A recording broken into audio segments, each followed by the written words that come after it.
All right, Dr. Rudolph, are we live on YouTube? We are. Yes, Okay. we are. All right.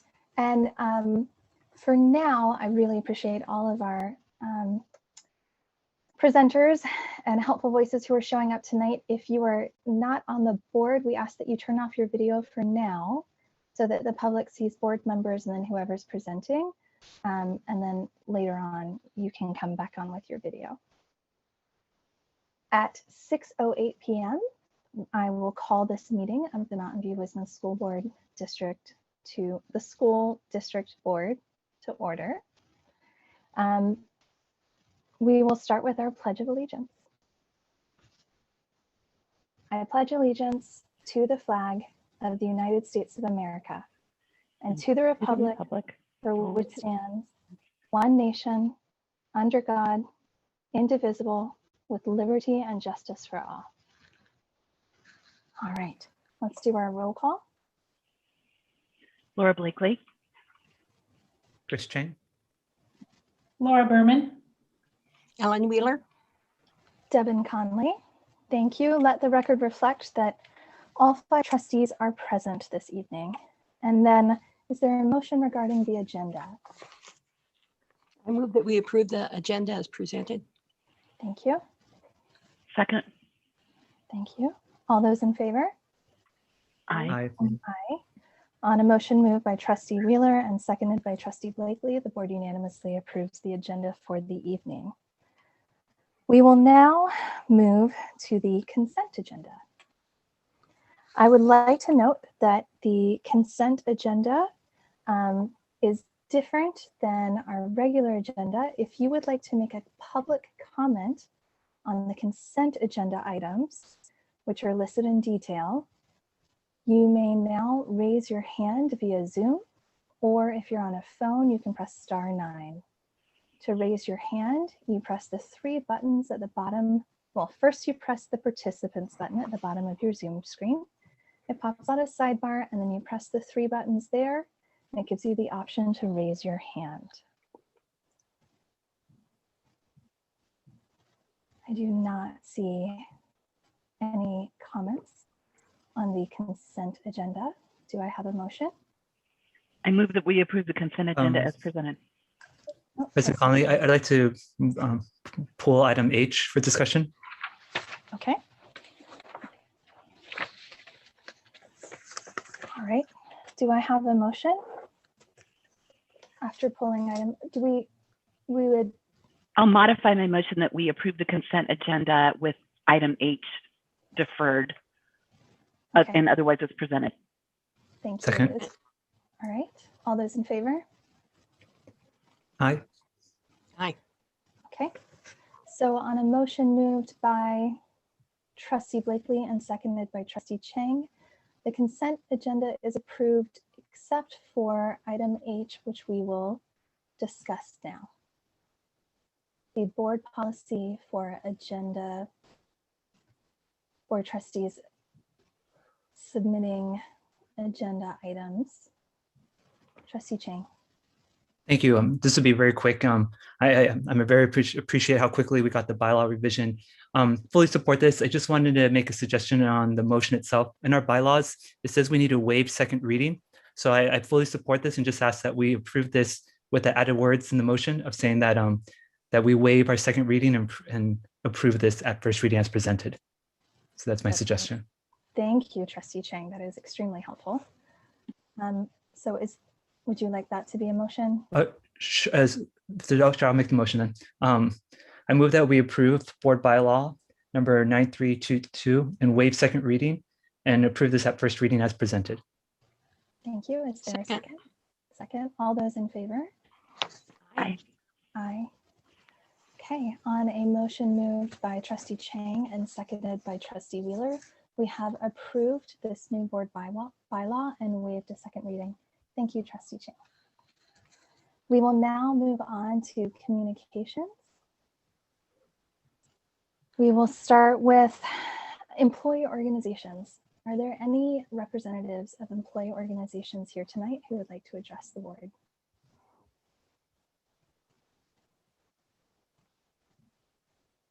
Okay, seeing as there are none, we will move to item 3B, district committees. Are there any I have members? something. Yes, Trustee Wheeler.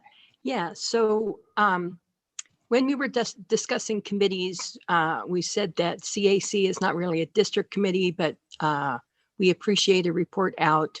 So I wanted to let you know I attended the monthly CAC, SELPA CAC meeting on Monday. And in particular, and I thought it was really good. It was helpful for me to hear reports from the directors from all the local school districts. So Palo Alto, Los Altos, MVLA, and our own special ed director. And then we heard a report from the county special ed director. So that was very helpful. And then there were, I think, 3 parents on the call. So that was useful. But one thing that that was brought up at that meeting is that each of the SELPAs are supposed to nominate and have on a committee that approves county work. Each of them are supposed to have 2 members. And a couple of them have no members, and Mountain View Wisman has 1 member. And what they would like, what I was asked to make a request tonight is that if anybody's listening and you think you would be interested or qualify for this CAC committee, there's an application. This is called the SELPA 1 CAC Special Education Local Plan Area 1 Community Advisory Committee. So there's a form that you fill out, and then the form comes to the board, and the board discusses the application and approves it. So we have 1 committee member. We used to have 2. The second one moved, so now we need another one. So that's my report. Thank you very much, Trustee Wheeler. Are there any other representatives of district committees who would like to address the board at this time? All right, seeing as there are none, we will move on to the superintendent update. Just real quick, so we are going to need to stop so that we can set up interpretation and then we start the meeting. So it's the only way that we can make this happen. So it's either that or we won't have interpretation for this. Okay, that sounds like a good idea. Do I need to close the meeting, or we're just going to pause for a moment? We'll just pause it, and what we'll do is we'll shut this whole meeting down, and then we'll restart the meeting, get it going back up, and let everybody back in. All right, so for our Similar to what happened in City Council the other day. For our 66 participants, we want you to come back. We're sorry for this, but our poor translator was running behind, and we've had to get that set up now behind schedule. So we will shut down, and then you can click on that link and come back and join us again.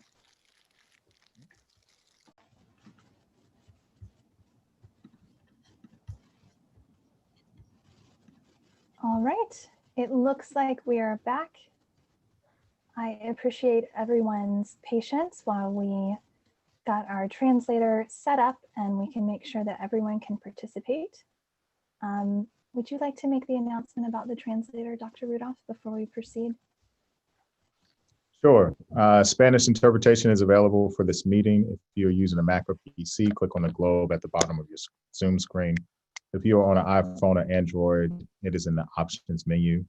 Hay interpretación a español disponible para esta reunión. Si está usando una Mac o una PC, haga clic en el globo en la parte inferior de la pantalla de Zoom.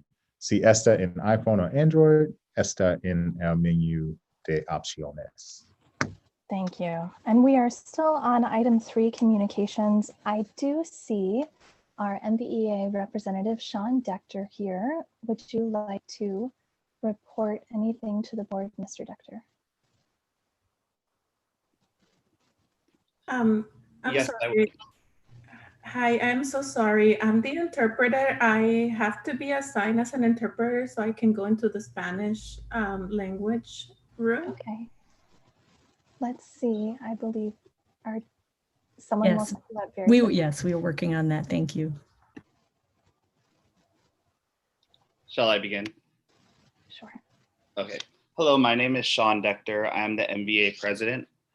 The teachers would like to first thank Dr. Rudolph for his staff town hall this week. The teachers appreciate your openness to discuss the topics of reopening.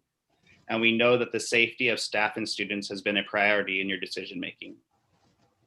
Dear Board of Trustees, we respect and thank you for supporting numerous safety measures. Personal y de los estudiantes es su primera prioridad. We'd like to acknowledge and recognize distance learning has been tough on all families, Sabemos que la be it tecnología, childcare, la distancia, internet bandwidth, student motivation, and perhaps most importantly, mental health. y la salud mental. As families sit down to decide yet again whether they'd like students to return in person or stay virtual, we'd like to present what hybrid instruction can look as interpreted by middle school teachers. We urge everyone to have a clear understanding about what hybrid instruction looks like before making a decision to return to in-person learning. Claro, esta información antes de decidir. Can you pause for just a moment, Mr. Yeah. Doctor? I'm sorry. Priscilla, I believe that the translator is in a separate room now, so you don't need to be translating at this moment here. Perfect. Thank you. Bye. Thank you. Sorry, Mr. Decter. I didn't want you to be talking at the same time and people couldn't hear you. No worries, and it was a little distracting for me as well. All right, so per our MOU, the teacher will meet synchronously with each student. It does not say teachers must live stream. Therefore, teachers have the choice of live streaming since we don't have the infrastructure to set up to walk away from our computer to teach via whiteboard in person, as you might imagine in a typical TED Talk. Live streaming would end up being in full PPE to a distance learning at home and a distance learning at a school group. In-person students are still logging on to Zoom, and the teacher is now in the classroom with masks on because now students are also in the classroom. Imagine trying to run a Zoom meeting with 16 other students in the room simultaneously, or imagine showing up to a socially distanced TED Talk only to be streaming it from your seats and to have the speaker speaking from a laptop. The other model, the flipped model, instruction for 20 minutes to an in-person group who then does an independent task, while the virtual group then switches from an independent task to 20 minutes instruction with in-person. This is a completely new pedagogy for a lot of middle school teachers. Having to shorten lessons and making them interchangeable, we are returning to building an airplane as we try to fly it too. Per county guidelines, teachers are also being asked to rotate while students stay in the room. Students might have a home room, but our understanding is they'll still have to leave the classroom to wait for the next teacher outside. Details about student supervision have not been set in stone with teachers. Without clear details about supporting staff, we are afraid additional responsibility will be stretched even further. Before teachers return to in-person instruction, we would also like to receive clear guidance on what different hybrid instruction models might be possible in the classroom. We would like to see all options possible to make learning accessible to our students and their families. I really appreciate you listening to my opinions and the teachers' opinions, and thank you for your time. Thank you, Mr. Decter. We value your work and thank you for representing our teachers. Thank you. Are there any other members of district committees or employee organizations who wish to address the board? Okay, thank you. We will now move on to the superintendent.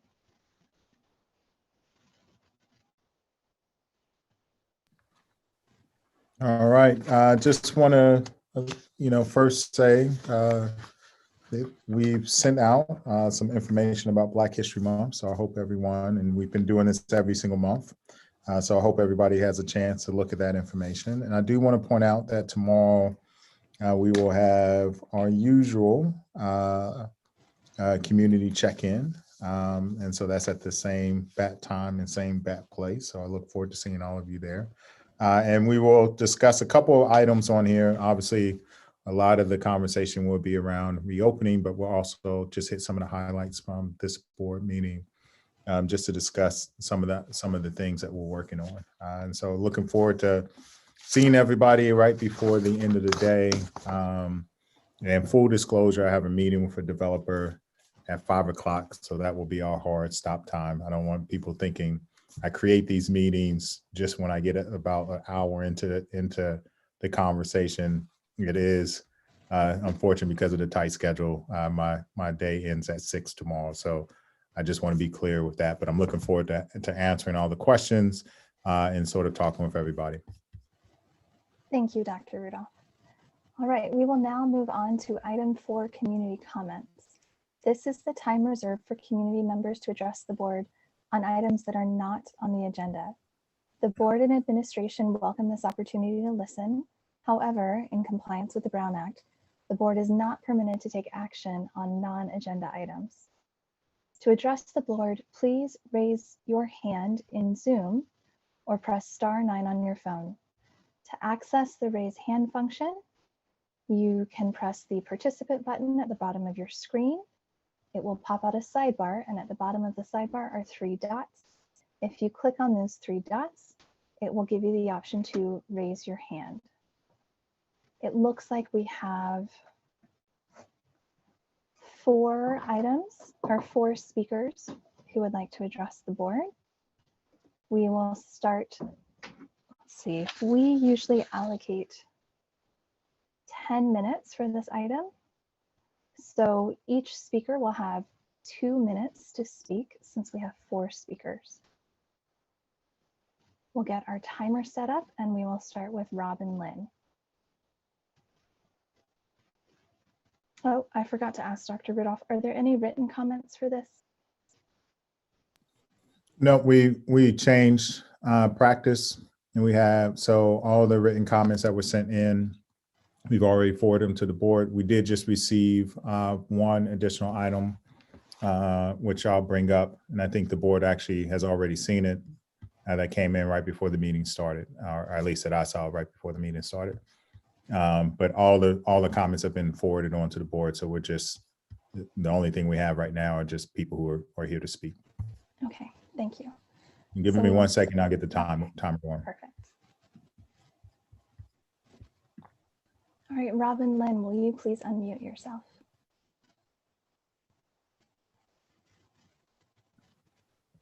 Hi, thanks for the time. I guess I have been wondering what exactly the role of the board is. And so I actually read the bylaws, which was actually quite fascinating. And you know, the first sentence, the first paragraph in the role of the board, it says the governing board has been elected by the community to provide leadership and citizen oversight of the district schools. The board shall ensure that the district is responsive to the values, beliefs, and priorities of the community. And I guess I was struck by that because I do feel like there has been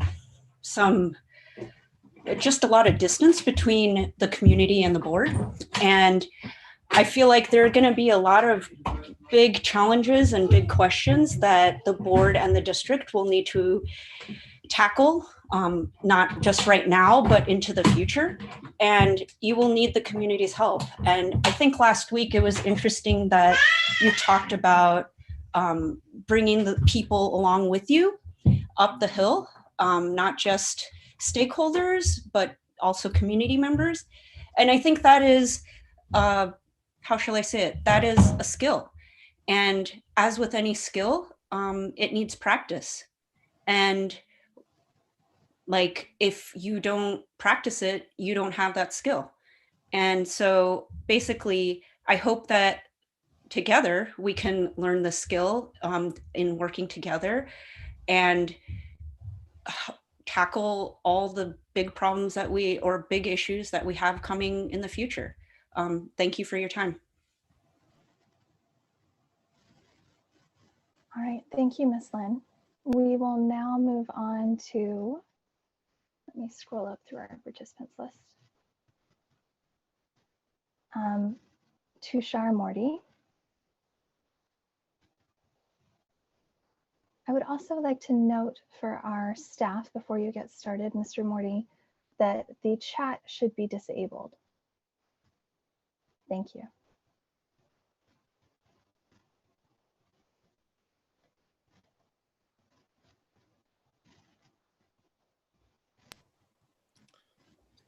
Hello, thank you. I want to speak quickly about the perimeter fencing. Seems to me that there's been some confusion, or there's some there are different views about what problem exactly is being solved. Many of the proponents that spoke in the November 5th meeting a few months ago had made comments that I don't think necessarily align with what the district administration is offering up in terms of a solution. So for instance, one example was Ms. Brown, who spoke around 3 hours and 35 minutes in. If you want to check the minutes or check the video, she spoke about the fact that she was a proponent of gates around the, or fencing or gates around the school premises, but she commented the fact that her desire was spurred on because of an event, a play date that happened after hours, in her words. Now, any gates that keep people out after hours would keep her and her children out after hours as well. We also heard from folks, from administrators, saying that there are events, there are episodes of people coming in after during school hours, but we don't have any actual data on that. So I think the board, I mean, going back to Robin Lynn's comment about the board being an oversight committee, I think it needs to demand from the district office that there is a set of data presented before we spend millions of dollars that could otherwise be spent maybe closing the achievement gap. This is a very big expense, and I think that the district administration needs to be held accountable to prove exactly what's being solved and what the opportunity costs are. Thank you. Thank you. We will now move on to Megan Bailey. Ms. Bailey, when the timer is ready, you may unmute yourself.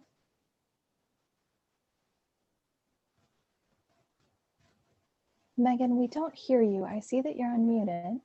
Can you hear me now? Yes.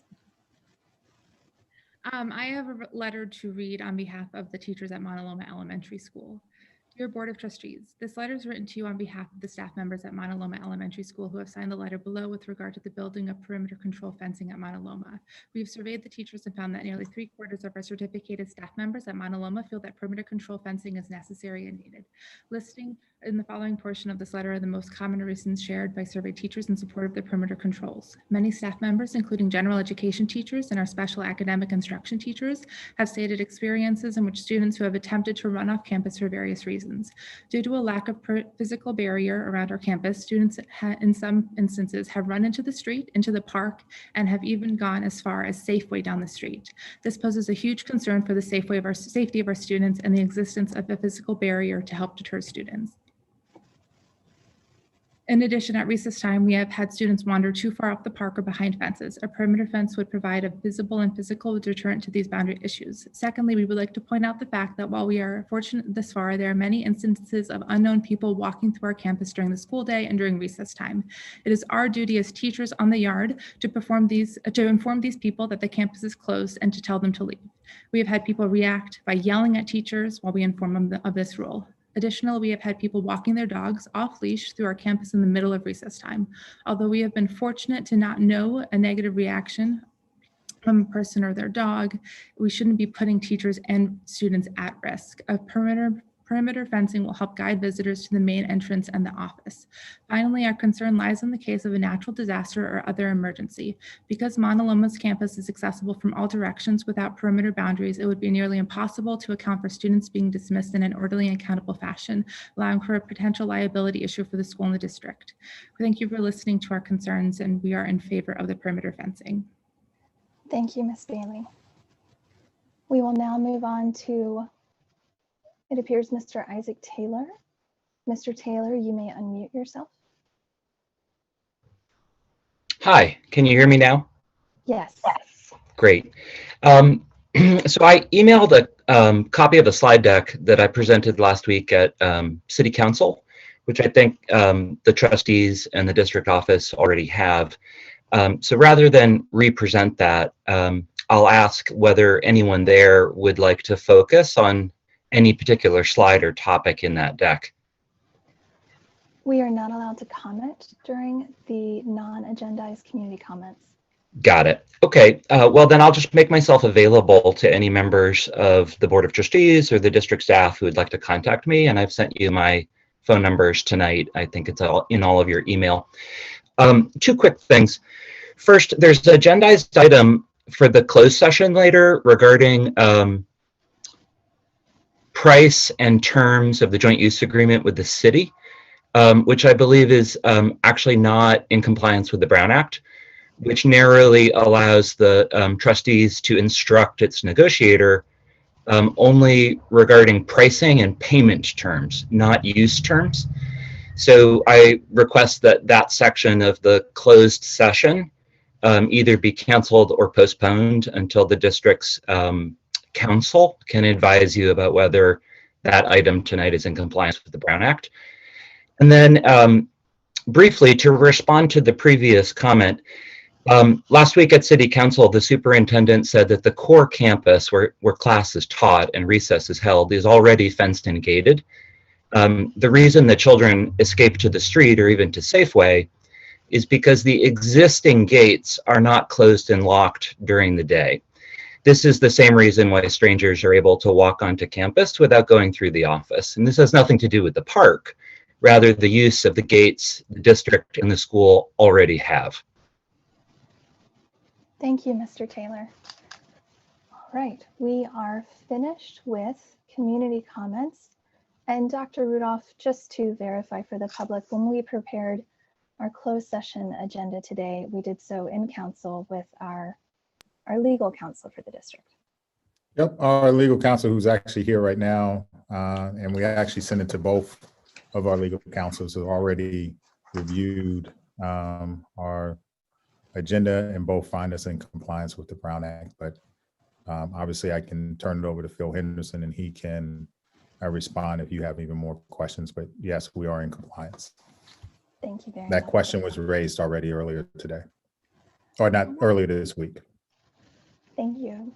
We will now move on to item 5, review and action.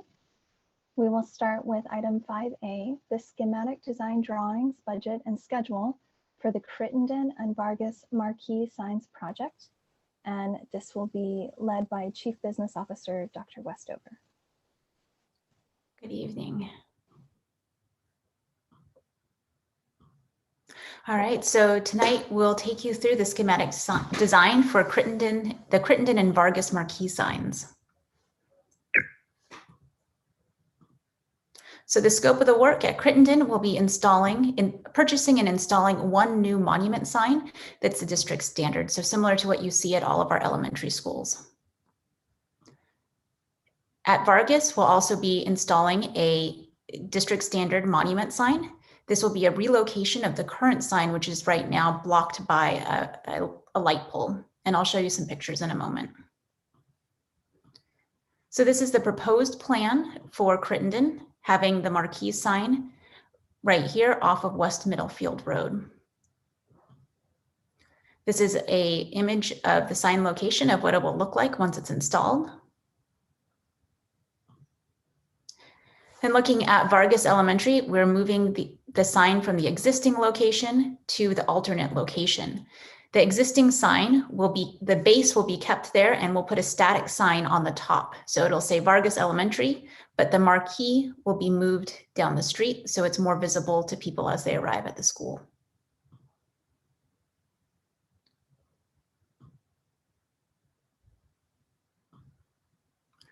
Looking at it coming the other direction.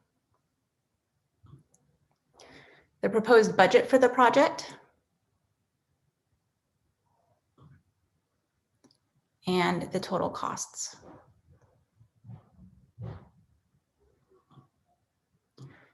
For the schedule, we anticipate doing the majority of all the construction in the summer so as not to disrupt student learning. Any thoughts or questions? I intentionally went quickly because I know we have a lot to cover in today's agenda. Jason Cave is also on the line if you have specific questions about the marquee signs. Thank you. Are there any questions from trustees? All right. We will move on to public comment for this item. If you would like to comment on this item, you can raise your hand using the raise hand function in Zoom, or you can press *9 on your phone.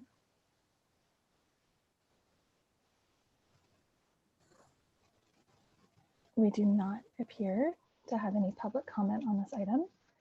Any comments from trustees? Trustee Chang. Thank you, Professor Connolly. I encourage our colleagues to consider not approve spending on additional marquees until we get through other Measure T items that are on the Master Facilities Plan. So marquees were not part of the Master Facilities Plan. I fully tend to support things that are in the MFP that was supported by the previous board. But at $231,000, I feel like there's things that we can do that honor the ballot language. And the ballot language in Measure T, and the fifth word there talks about science and art classrooms being updated. It is not on our Measure T timeline on what we're planning to do to honor that ballot language on science and art. So I just urge our colleagues to consider, until we meet all the projects that we have laid out in the ballot to the voters, that a project that is more, in my opinion, a nice to have. I've worked in many schools that do not have digital marquees and that provide equal amount of communication to the members. I also am aware there's a study in Europe that found that when parents are looking at a sign for longer than 2 seconds, it's a driving hazard in picking up and dropping off to school. So while a digital marquee allows us to put more information on a sign, that's also more time away looking away from their vehicle. So at $231,000, if that was spent per school, that's $25,000 per elementary school on some other project in Measure T. So now, if the board does pass this, I fully intend to support the decision of the board. So while I will encourage our colleagues to delay this, that is not on the MFP, if you do pass it, I will fully intend to support it. Thank you, President Connolly. Thank you. Are there any other comments from trustees? Trustee Blakely.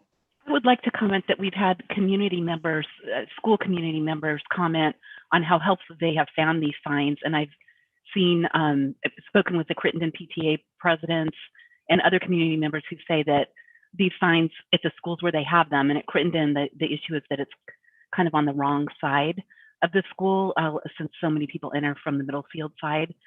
But they do find them very helpful. They found them helpful for PTA meetings, attendance, for advertising school functions, for letting families who are looking for meals, the hours that they can obtain the meals and what meals are available. So I believe that they are very important. And I also believe in parity for our schools. And the Vargas one, the plans changed. We've talked about this in other meetings, but the city later, agreed to put a traffic signal there, and it's right smack dab in the middle of the sign. And so, it needs to be moved so that it can be seen. And at Crittenden, the Crittenden PTA had specifically requested the sign as well. So I personally believe that these signs are appropriate and important and convey valuable information, not necessarily just to people who are driving by it. People walk by our schools, people walk to our schools. So I'm going to support it, and I want all of our schools to have equity and resources, and facilities. Thank you, Trustee Blakely. Are there any other comments from trustees? And Dr. Rudolph, I believe the original signs that are put up at all of the other school sites before this, that funding came out of Measure G, yes? Mm-hmm. And was approved by a previous board? Yep, that was correct. Okay. So this is kind of finishing up on Measure G related projects. Correct. Okay, thank you. Is there a motion? I move that the Board of Trustees approve the schematic design, budget, and schedule presented for Crittenden and Vargas marquee signs projects. Second. Thank you. Second. Okay, Trustee Chang. All those in favor? Aye. Aye. Any opposed? Nay. Okay. On a motion made by Trustee Blakely and seconded by Trustee Chang for board members voted in the affirmative and trustee Chang voted no. We will now move on to item 5B, adoption of resolution number 01020421 for determination that the solar projects at public school campuses and district administration are exempt from the California Environmental Quality Act, approving the projects and directing the filing of a notice of exemption. We will begin with another presentation by Chief Business Officer, Dr. Westover. Good evening. So this is very similar to the resolution that the board saw during our last board meeting. However, we have updated it with more pictures, so it's easier for the community to see where the solar panels are going. If the board adopts this resolution, you would be instructing us to apply for that CEQA waiver.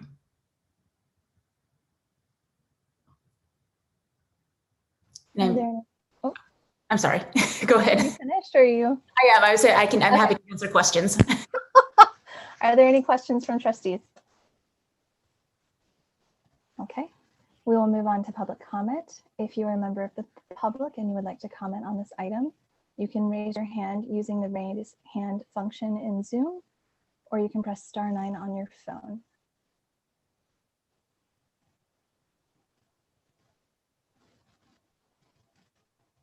All right, I see we have one hand raised for public comment.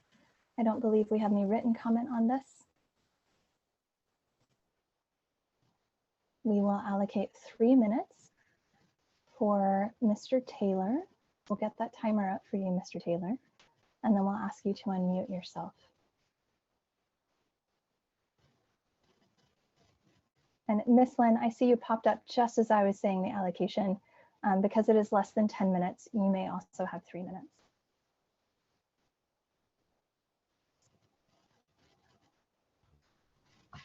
Mr. Taylor, you may unmute yourself.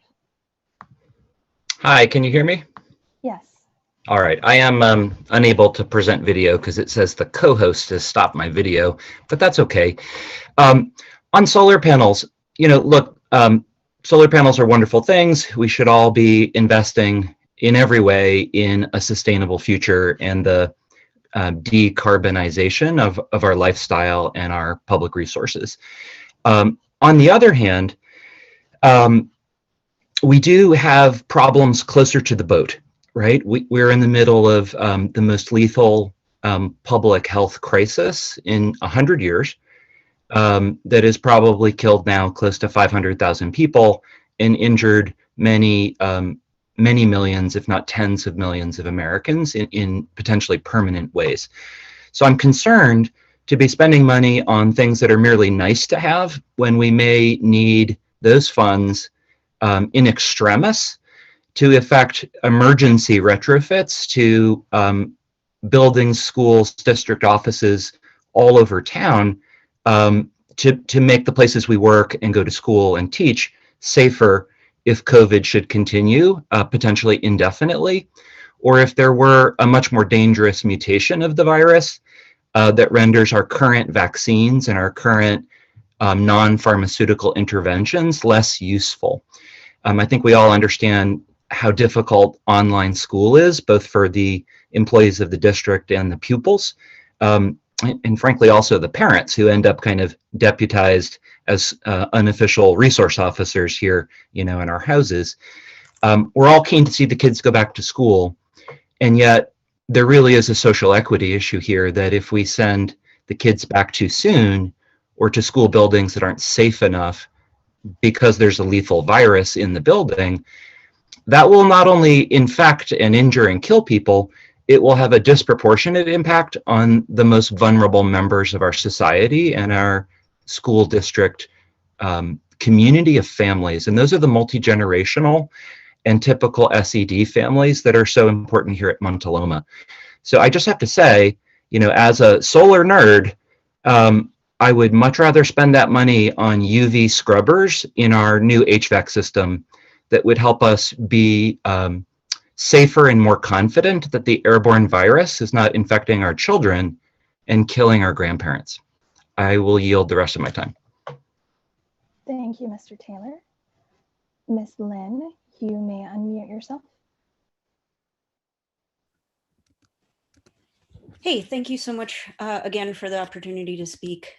Yeah, I mean, I think I agree with what Mr. Taylor has said. I think there are so many more existential issues that we are all facing right now. And quite frankly, a solar project, well, I mean, I have 2 electric cars and live in constant fear of not having electricity. So I do support completely kind of greenification of our world. I am very concerned though about the plans as even newly constructed, where there are going to be shade structures built and potentially trees trimmed and things like that in multiple parks.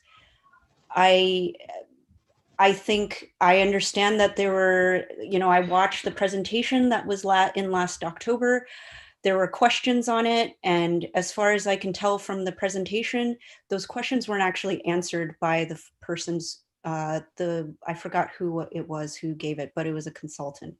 And so I really think that as a board, you represent the community. You represent the community. You do not represent any other interests. You represent us.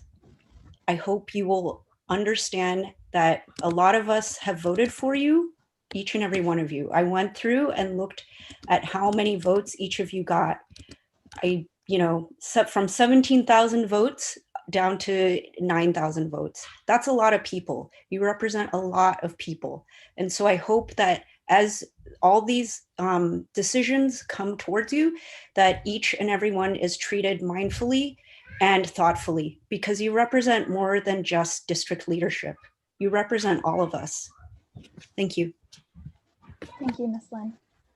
Are there comments from trustees? Trustee Blakely? Yes, we've been having meetings evaluating solar for 3 or 4 years now at least. And the community wants solar. So, I hear you, there may be other things, but we can't just save all our money forever thinking, what if? This was in our plan, it's been studied, it's been presented at a number of board meetings. The first presentation I recall was when we were still meeting back at Graham. And it will save the district $600,000 a year once it's installed. That's money that we can use for kids. We can only use the bond money on facilities and improvement type of issues, but it will generate money that we can then, savings that we can use for kids and students and learning. So I appreciate the concerns about, making our classrooms safe, but we are doing a lot to do that already with the new ventilation systems and the like. And I very much appreciate all the effort that the district has put into evaluating and carefully planning where the solar is. I wish there was a perfect configuration that didn't require the cutting down of any trees, but I think we've looked at this long enough and worked on it long enough that I appreciate the plans that we have. And I also want to thank the district staff for presenting this more thorough report. I do appreciate it from the last time. This one actually provided a lot more information. And so I know it was a little clunky and cumbersome, but I appreciate that. Thank you. Thank you, Trustee Blakely. Are there other comments from trustees? No, I would just like to add, when I was the board observer for the League of Women Voters, long before I ran for office, I heard conversations and presentations about solar then. So this has been in the works. It was originally a hope for Measure G. It got put at the bottom of the list. And now it's something that we are able to do with Measure T. So I appreciate the thoroughness of the public process that has gone into this over several years. All right, we will now move on. Oh, we have to vote, excuse me. Do I have a motion?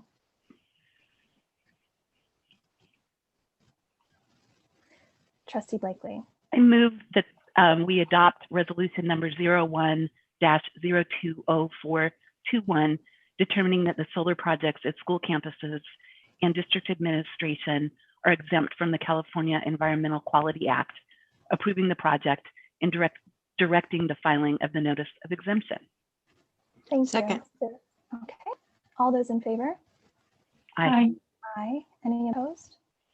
All right, let the record note that on a unanimous vote, On a motion made by trustee Blakely and seconded by trustee Wheeler, the board has voted to adopt resolution number 01020421. We will now move on to item 5C, adoption of resolution number 02020421, authorizing the issuance of Mountain View Wistman School District, Santa Clara County, California, 2021 general obligation bonds. And we have a presentation by Dr. Westover, and then I also see that Chet is here to join us. Yes. So this resolution would give us authorization to refund some bonds that we sold previously, saving taxpayers money. So we'd like to do a short presentation. And Chet, are you able to share your screen? Yes. Perfect. Can everyone see my screen okay? Okay. So good evening, President Conley, members of the board, Dr. Rudolph, staff, and community. As Dr. Westover mentioned, there's an opportunity to refinance prior bonds for taxpayer savings. And so we'll flip through a quick presentation on the various factors and the documents before the board tonight for consideration. So the two bonds that we're exploring are from Measure G, Election 2012, Series A and Series B. With a refinancing, we replace higher interest rate bonds with lower interest rate bonds without any extension of the financing term. Under current low interest rates, that would yield savings of $3.4 million, and those are realized by taxpayers in the form of lower tax rates. Similar to the refinancing the district did just about a year ago, the bonds would be sold as taxable, and because taxable rates are much lower than tax exempt rates when the bonds were initially sold, that's how savings are being realized. All costs except for credit ratings are contingent upon the issuance and paid for out of the issuance, so would not hit the district's general fund. The district's had a good history of providing taxpayer savings going back over a decade. The most recent refinancing was $2.4 million, and going back a decade, total savings of about $5.6 million to the benefit of district taxpayers. On this chart, you can see interest rates took quite a dip following the impact of the global pandemic, and for the most part have stayed in a very low range, and that's why we're able to lower the interest costs from the district's prior bond issuances. The district also benefits not only from a low interest rate environment, but strong internal credit characteristics. From the credit rating agency Moody's, you have the highest possible credit rating of AAA, and from Standard & Poor's, you have a AA+. And these rating agencies look at the strength of the district finances, debt, management, policies and procedures, and also the strength of the local economy. There's a lot of numbers here, but I'll draw your attention to this column here.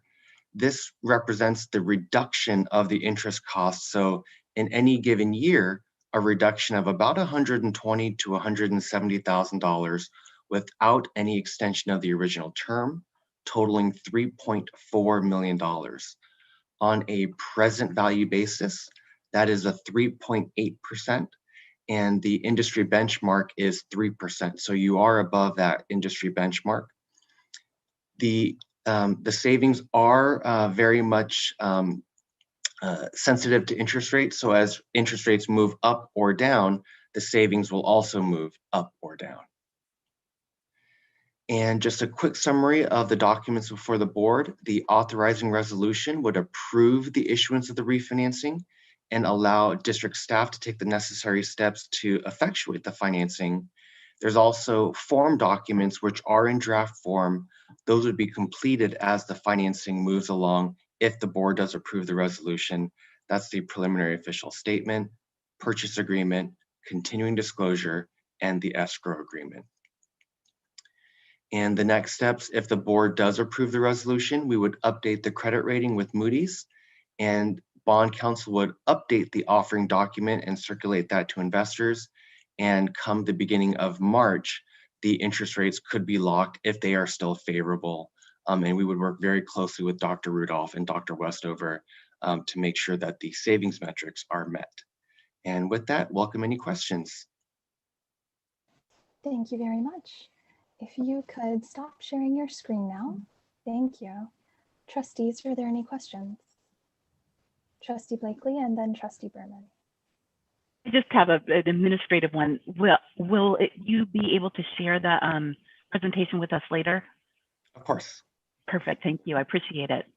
We love saving money. Trustee Blakely, I believe it's already in the board packet. It's in the agenda. Okay, it wasn't in the one that I looked at. I'm sorry. I was looking again and I didn't see it. Thank you. Trustee Berman. Chet, if you can just email to me, I'll make sure it gets to everybody again. Will do. Thank you. Yes, agree that we like saving people money. So our current rating is high. Any chance that would change when we refinance? Does that ever change? Your credit characteristics are very strong and quite similar to where they were last year. The rating agencies are right now actually going through a methodology shift to switch to a more national scale. So that's something that we are working with. It's developing and it is rolling out through Moody's. So that criteria, absent that criteria, the internal credit characteristics of the district remain quite strong. Thank you. Are there other questions? All right, we will now move to public comment on this item. If you would like to comment, please raise your hand in Zoom using the raise hand function, or if you're on a phone, you can press *9.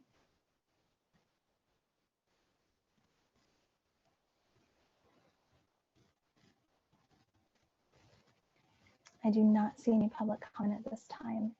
Are there comments from trustees? Trustee Chang. Thank you, President Connolly.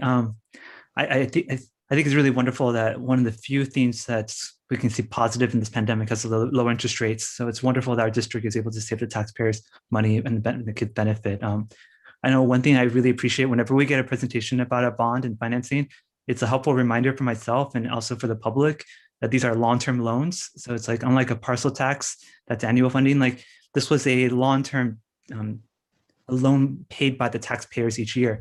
So it's helpful for me when I hear these presentations to remind myself that after we build these things, the taxpayer is paying for them for quite a few years afterwards.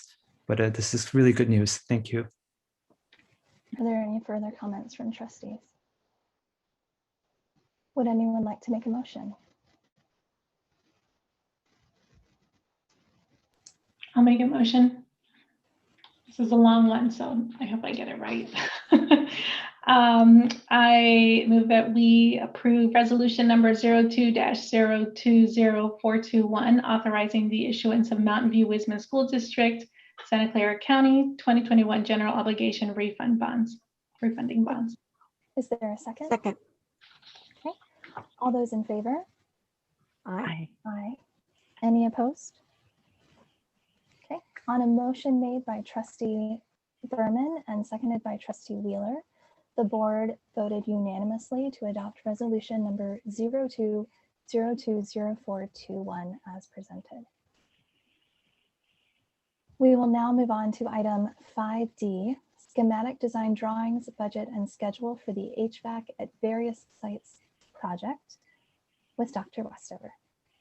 Lots of me this evening.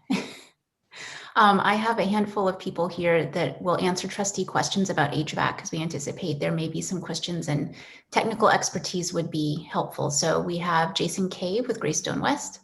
We have John Chu, who is an engineer, and Richard and Ted from DTA.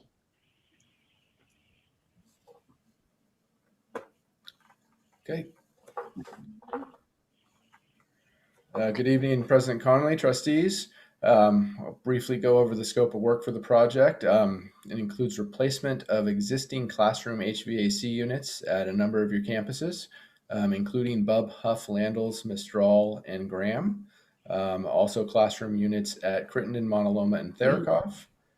And I should add, at Crittenden, there are a handful of rooftop units on the office wing and staff lounge, which are also replaced as part of this project. And there are also a group of portables at Graham and Therakoff, which are district owned, which have the barred units. Those are the wall mounted units on the side that will be replaced as well. And then at Crittenden and Graham, the control system, the building management system, gets upgraded to your new district standard that was installed at the elementary schools under Measure G. Filtration is to be MERV 13, which meets the ASHRAE standards. As part of our schematic design work, we were asked by the district administration to look into alternative filtration options or additional filtration that could possibly be added to the systems in light of the current COVID-19 pandemic. So with that, I'll turn it over to John with H&M Mechanical, who's going to briefly go through what those options could be. Yeah, so there are several options. Just a little background of what the existing systems is doing with the ventilations. So all the mechanical systems currently is providing minimum outside air to the classrooms. So how do we increase the ventilations? One option is to use the building automation system that the school district has, and open up the outside air damper 100%. So just to bring in more outside air to the classrooms, that will allow a full exchange of air in the classrooms. But we don't want to do that during an occupied room, because that will reduce the capacity of heating and cooling to the space.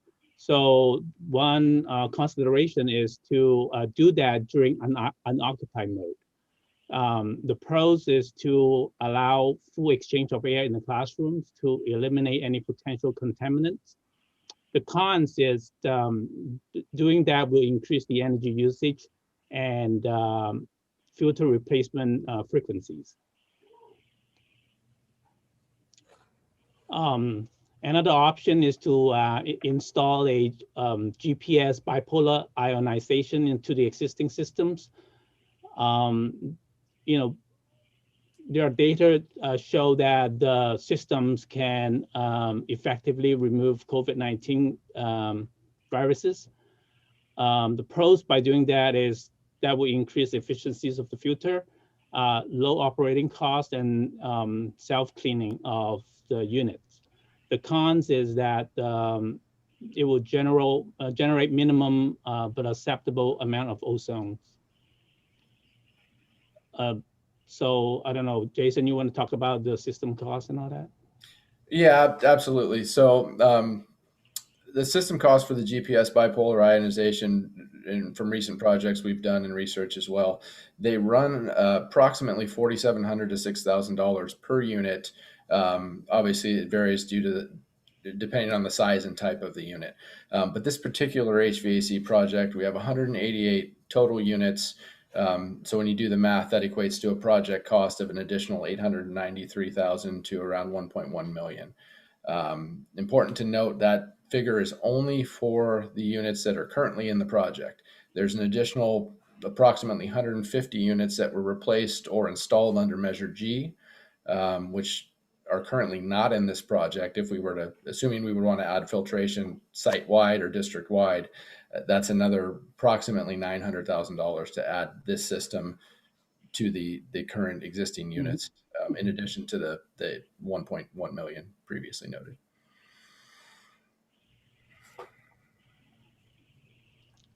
So another option to consider is these standalone or portable air purifiers or air scrubber. We recommend this only when the existing systems cannot handle like a MERV 13 filters, things like that. Because sometimes in existing systems, if you add a MERV 13 filter, it will reduce its efficiencies in airflow. So in that situation, we can consider a portable systems. The pros to that is that you can increase filtration's capacity in the room. There's no modification to the existing systems, and it's very compact, it's plugged in, and you can use it. The cons is that it's more costly to install and maintain across the entire campus because you only have one unit, you need one unit per classroom. And then you have to install it in the classroom. It does have a fan in there, so it it will have slightly increase of noise in the classroom space. And I'll let Jason talk about the cost. So cost on that unit, they're off the shelf units, so there's no real installation cost other than unpackaging and plugging it in. But those run about $3,000 to $3,300 a unit, again, just depending on which options are selected. So across 188 HVAC units in this project, that's a range of $564,000 to $620,000. Similar to the previous item, that does not include the 150 units or so that were replaced under Measure G. So when you do the math there, that's another $500,000 to add to the project. And with that, I'll go into the budget.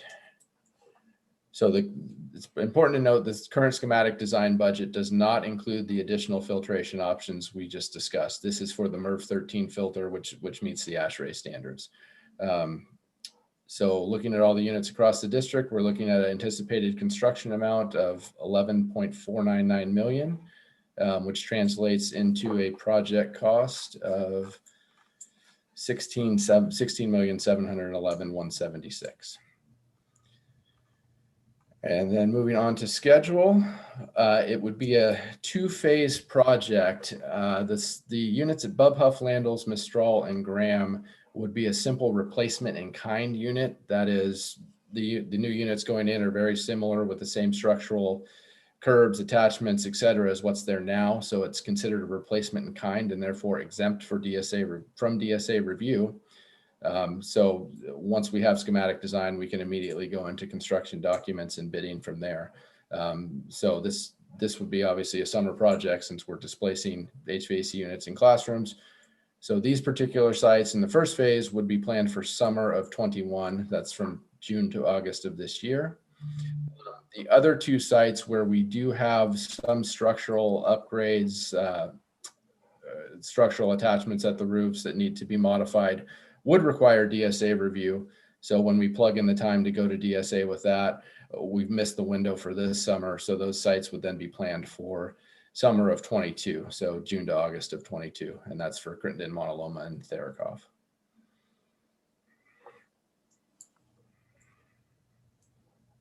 Thank you. Trustee questions?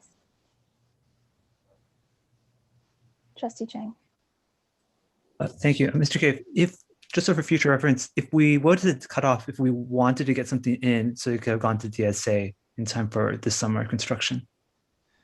With current DSA review times, we usually recommend getting them in by late October, early November at the absolute latest in order to make summer. HVAC gets a little more complicated because there is a longer lead time on some of these units. So, October would probably be the drop dead date to ensure a summer project. President Connolly, if I have some other questions, should I defer and come back to it, or what would be your preference? Let's rotate and see if anyone else. I know I have a question, but let's see if anyone else does, and then we'll come back. Okay, so I wanted to ask about the GPS bipolar ionization. Would that also address some of our issues around smoke during fire season? Yes, it will. You can actually go online, YouTube, said they have a presentations or an experiment on how the GPS can reduce smoke. Thank you. Trustee Chang. Oh, Trustee Berman has her hand up. Yeah, I also asked that question in the trustee questions. So with the ion filter, is it just more effective, a more effective filter for those smoky days when we've had so many poor air quality days that's forced us to close the school. So I'm wondering if that is just overall sort of the best option out of all of these filters for days like that. Yeah, GPS systems, they can remove odor and smoke as well. So. And that's down to the 2.5 micron level? The 2.5 micron. The smoke particle size level. That I'm not so sure. I think it was when I looked through research online. Yeah. Trustee Chang. And then we'll go to Trustee Blakely. A question about the ionization. The increase in ozone, is it to a degree that can it cause like health effects for sensitive students or students with asthma? And do we have local schools that are also doing ionization as part of their mitigation of bad air? Yes, not in, I noticed that there are several schools that are also doing that as well. Some are adding the GPS to the existing system. Some are using the standalone portable purification that also has the GPS in it to circulate the air in there as well. In terms of ozone level, GPS has passed 2 UL listed certifications that claim that certify that the ozone that they produce is lower than it's low enough that it's not detectable and it's not harmful to a human. So I forgot the UL number, but I can give it to you later. Then you can go check it. Thank you, Trustee Blakely. I just was trying to clarify the way I read this. This was only additional information about extra systems that we could do on top of the MERV 13 ASHRAE ones that we have are in the plan, right? Is that right? The ozone one, it would be an additional 2 million if we wanted to add that? Right, we're looking for direction. We have what we had planned to do, and these are additional filtration options that can be added if the board so chooses to give us that direction. And does staff have any recommendation about that? I mean, I see that it's, pros, cons. I'm not an engineer or, architect, or scientist, so I don't, I'm looking for advice. Go ahead, Rebecca. No, go ahead. I was going to say the MERV 13 filter, which is included in the project, in the base project, does meet ASHRAE standards. It meets ASHRAE standards for school rooms, school buildings. The bipolar and the standalone air purifier are just additional steps that you can add to that. So it's more of a belt and suspenders approach, if you want to look at it that way. I think what Trustee Blakely is asking is if Dr. Rudolph has a recommendation. Well, and the experts here. So, yeah. Because I think we talked about the purifiers before that those would be very noisy and clunky and maybe not that effective. And $3,300 per classroom is a lot. Dr. Wesley, you want to give what the recommendation is out of these 3 options? I'm sorry, I missed the first part. I said, do you want to go ahead and give what the recommendation is and the rationale as to why we're adding this at this point? Sure. So we would recommend going with the bipolarization because it provides additional safety in the classroom. The standalone units that are add-ons, I think, could be clunky to try to maintain. I don't know what it looks like for us to maintain those over the long term. The bipolarization units, there's very little maintenance needed, and it improves the filtration in the classrooms. We also have unallocated funds for Measure T. So this would be an additional add, and we would be adding this project that we could use those funds for this purpose. And part of our rationale was also to take care of the ongoing or the increase in forest fires that we've been experiencing.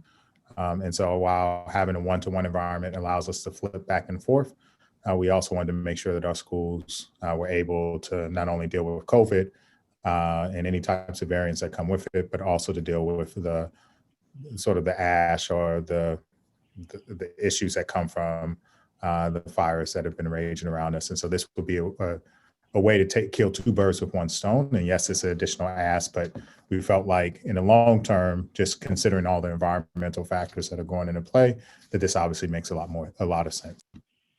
Thank you. That's helpful. Trustee Chang. Thank you. The standalone, not the standalone, the HVAC units we're replacing that are enriched in the construction plants, not the additional parts. Mr. K, if you had to like evaluate, like, is that like kind of top level shelf like HVAC upgrades we can do to the that we're touching all the sites with? Is it like mid level, or is it kind of like bargain level? Like the main units replacing, like how is our investment relative to other schools? The manufacturers being specified for this project are well-known, reputable manufacturers. They're very similar, the same in fact as some that were replaced under Measure G. So you're definitely getting quality products, and you're getting products that your maintenance staff is comfortable maintaining and working with. And the MERV 13 filters that do they, if an emergency, can they fit like a higher, like, I mean, a lot of hospitals use above MERV 13. Can they fit those? And would that be a danger to their motors and stuff? Or is MERV 13 the highest spec they can go? I'll defer to John on that one. Correct. So MERV 13 is what they can accommodate. You can go one step higher, which is a MERV 16, but that's about it. So if you want to go even higher, like a HAPA filter, they won't be able to accommodate that. Would MERV 16 lower the life expectancy of the machinery? Not necessarily, no. And how about the air efficiency? Would a MERV 16 filter reduce the flow rate in our systems that we're buying? It has some higher static pressure, but I think the fan can be able to accommodate that. But if you look at I don't know if you have a chance to look at the report, but if you look at the efficiency between a MERV 13 and then MERV 16, it's not that much difference. President Conley, I had another question, but I'll defer to if there's another round. Just piggybacking on your question, my assumption is that MERV 16s cost more than a MERV 13, for example. So there would be an additional cost there. Okay. Yes. Could you say that? Because some people will not see you unless you speak on our YouTube video. Yes, it costs more, yeah. Okay. Trustee Chang. For the extra standalone units, I recognize that they sound like they're more expensive to maintain and more difficult as the separate additional machinery. Is there any scenario where it's beneficial to have them on site for the fire days? So like we don't have fire season all year. So I recognize it'd be really expensive to run an additional unit all year, but is there any maybe justification to have an extra unit built into ready in the classrooms for the fraction of days that we have fires? It boils down to the amount of time that our maintenance staff would have to actually maintain all of these. And so one of the things that we're doing is bringing one energy management system online instead of having multiple ones that we currently have. And then the second part is that our teachers normally don't touch any of the HVAC units or any of the fans or anything like that. And so we would have to deploy all of our maintenance staff to make sure that those things are set up. And so it just makes sense to just build it into one complete system that they can control remotely across the board.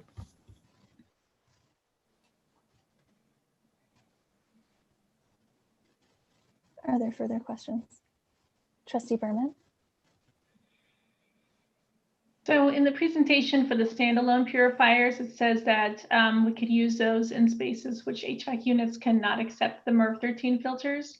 What sort of spaces are those on our campus? Are those portable spaces, or so it sounds like we might have to buy some of those anyway, perhaps. Well, we would have to kind of evaluate all the spaces district-wide to see if there are any units that can't handle MERV 13.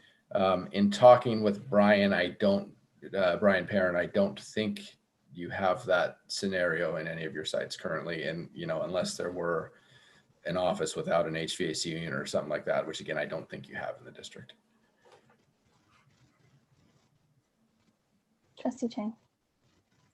For the school sites that need to go through DSA, so will be not this summer, but a year out, for any of those sites, do any of those sites need a standalone unit in order for next year for teachers and students to be covered at the same level as the other sites? I believe you currently have MERV 13 in your units at those sites. So the filtration would be the same. So you provided that's what you're doing for this summer's projects. No, your filtration would be the same, short of the bipolar ionization. If you elected to do that here, that would wait till the units are replaced, obviously. So that would be the only difference. And then I have a question. So I've been looking through the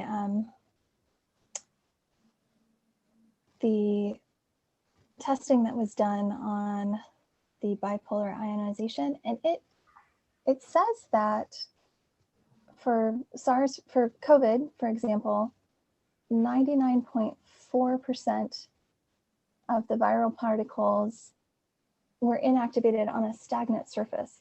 So does that mean it's not just pulling it out of the air, but on surfaces within the classroom, it is basically killing the virus? Yeah, the GPS, once in contact with the virus, they claim the test can disable it, 99 some percentage.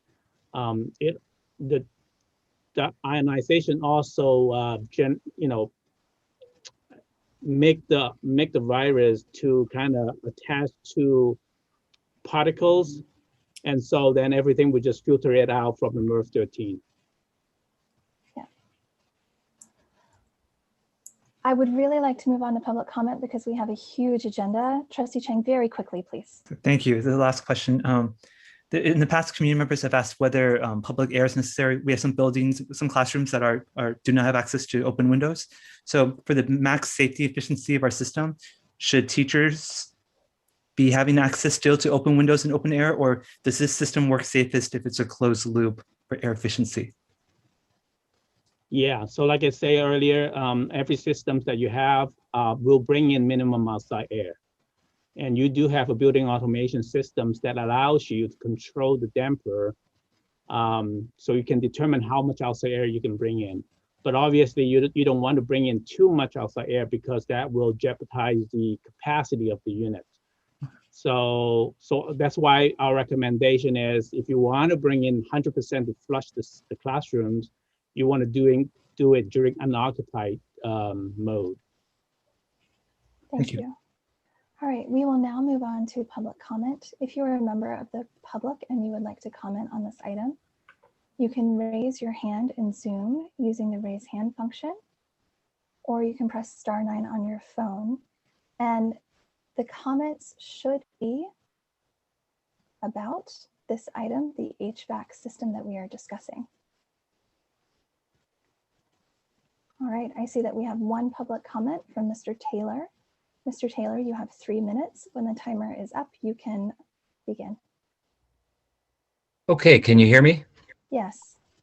Could the co-host turn on my video? It's currently disabled on your We do end. not have videos turned on for public comment, Got much it. like the County of Santa Clara. Okay, so now we're talking. Okay, this HVAC stuff is absolutely mission critical for life safety in our community. I can speak with some authority on the difference between MERV 13, 16, HEPA, UV, and the proposed GPS ionization. But here's the bottom line. The MERV system, MERV 13, that your contractors are recommending is the perfect thing for wildfires, for smoke particles at 2.5 microns. It will catch 80 to 90% of them and allow the school to function effectively even when the air quality outside is terrible. And on those days, you really want to prevent, any open windows, even opening doors, because the system is what makes the air better. COVID is basically the opposite. Okay. First off, the smoke particles at 2.5 microns, that's 20 times bigger than the COVID particle, which is 0.125 microns. So the entire MERV system is useless for COVID. Let's just be clear about that, okay? It will run all year and it will help when there's a wildfire. That's it. At all other times, it's just going to raise your baseline energy costs significantly. It also requires the filters to be changed a lot more frequently. So there's, consumable cost. For COVID, you really need to be looking at HEPA. And the worst HEPA system tests better than the best MERV system. Like the entire concept of HEPA filters is literally off the charts on the MERV scale. So for example, at 0.3 microns, which is 3 times larger than COVID, 0.3 microns, MERV13 gets 90%. Okay, but oh no, I'm sorry, I read that wrong. At 0.3 microns, the MERV system gets under 50% of particles the size of COVID. It's really built to do things 10 times larger. And we need to be thinking about 10 times smaller. So I just really encourage you to focus on the ionization thing. That's a great idea. UV is even better. You can kill 100% of the coronavirus that's in your HVAC system if you hit it with UV, and that can run 24/7. And that's cheap and won't burn through filters or raise your energy bill. This stuff is important, and I encourage you all to invest up front in the right systems rather than having to throw them away and replace them repeatedly because you bought the wrong thing. Thank you, Mr. Taylor. We will now move on to trustee comments. Would any trustees like to comment? Trustee Chang. It sounds like they need our board guidance. So like 100% fully support of Dr. Westover's recommendation for the ionization. Every dollar we spend on this will give us so many dividends for climate change, our pandemic. So if the district's asking for the board approval for extra funding in this, 100%. Thank you. Are there further board comments? I agree that I think safety facing COVID, this is not going to be the only, it's not going to be the only virus we're going to encounter. And the longevity on these features was discussed in the questions that were submitted by trustees, which was really helpful. So I am also in favor of the ionization. As am I. Would anyone like to, and Trustee Wheeler, would anyone like to make a motion?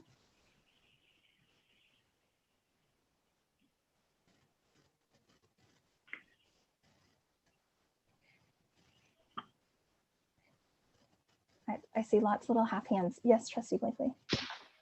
I move that the board approve the schematic design, budget, and schedule presented for HVAC at various sites projects and select the ionization system option for filtration.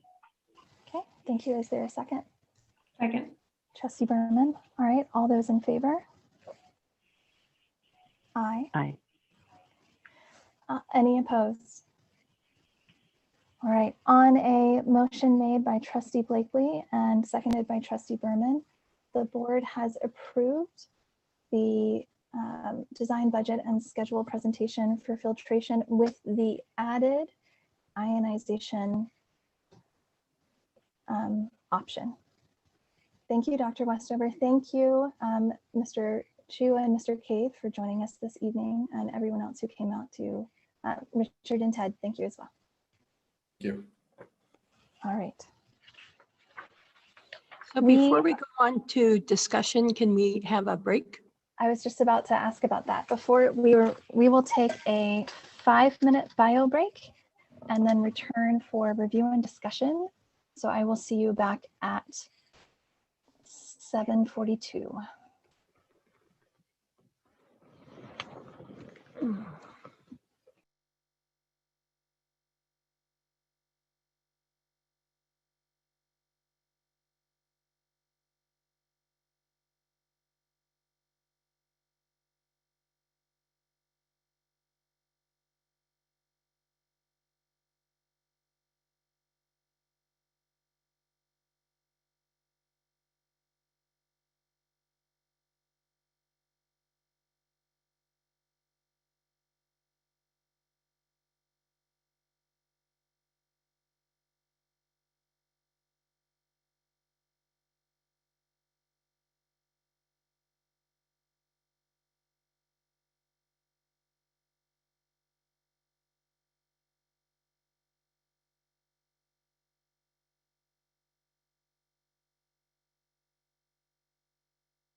All right. Thank you, trustees. Before we move on to item 6, review and discussion, I just want to remind everyone we have at least 2 hours worth of review and discussion items coming up. And then we have our closed session agenda, which is quite hefty tonight at the end of the meeting. We did that so that the public wouldn't have to stay up all night with us. But I do want to remind trustees of the time tonight. All right, we will move on to item 6A, equitable access to choice schools. We will have a presentation from Megan Anderson, our equity coach, on research done by Hanover Research Group. Good evening, everybody. Thank you so much for having me. I actually want to introduce the very fine people at Hanover, our partners, who are going to actually be doing the presentation tonight. You should have both the report and the presentation. And so I'll be introducing the people who are going to be doing the presentation, but I would also like to let you know that either myself or Dr. Rudolph will be answering questions at the end of the presentation, unless we feel like there's a research question that will be best answered by our partners at Hanover. That's just to give you a heads up. So I would like to introduce the content director, Dr. Matt Rigoni, and the relationship director, Ms. Rebecca Rippey, who are going to be talking about equitable access to choice schools. Great. Thank you, Megan and Dr. Rudolph and the Board of Education for the invitation to join your meeting this evening. Before we dive into our research on choice schools, I'd like to provide a brief introduction to Hanover Research and our partnership with Mountain View Wisman to give some context for why we are here this evening. So as Megan mentioned, my name is Rebecca Rippey. I'm a senior director at Hanover, and I serve as half of the account team to Mountain View Wisman. My colleague, Dr. Matt Rigoni, serves as the content director to Mountain View Wisman, overseeing all of the research that we do with you all. Prior to coming to Hanover, Dr. Rigoni served in a long career in education and most recently served as a high school principal in Fairfax County Schools in Virginia. For those of you unfamiliar with Hanover, we are a membership-based custom research and data analytics firm located outside of Washington, D.C. in Arlington, Virginia. We support 350 school districts, educational agencies, and departments of education in our K-12 practice by conducting custom research projects designed to identify best practices, gather feedback, analyze data, and benchmark peers. School districts partner with Hanover to support them with challenges in areas such as program evaluation, strategic planning, equity, and by providing access to deep research expertise, advising support, and a third-party objective lens. When working with clients, our account teams lean on a bench of 200 full-time research employees with expertise in data analytics, survey design and analysis, qualitative research involving in-depth interviews and focus groups, and secondary research.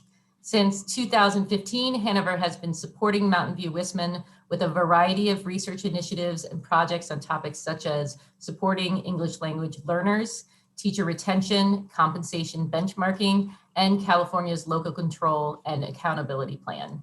So I will now turn things over to my colleague, Matt Rigoni, to discuss our most recent project on choice schools. And I'm going to turn my camera off, but share my screen. Thank you, Rebecca. Good evening, everybody. Hello from the East Coast. And thank you, Dr. Rudolph and trustees for having us this evening.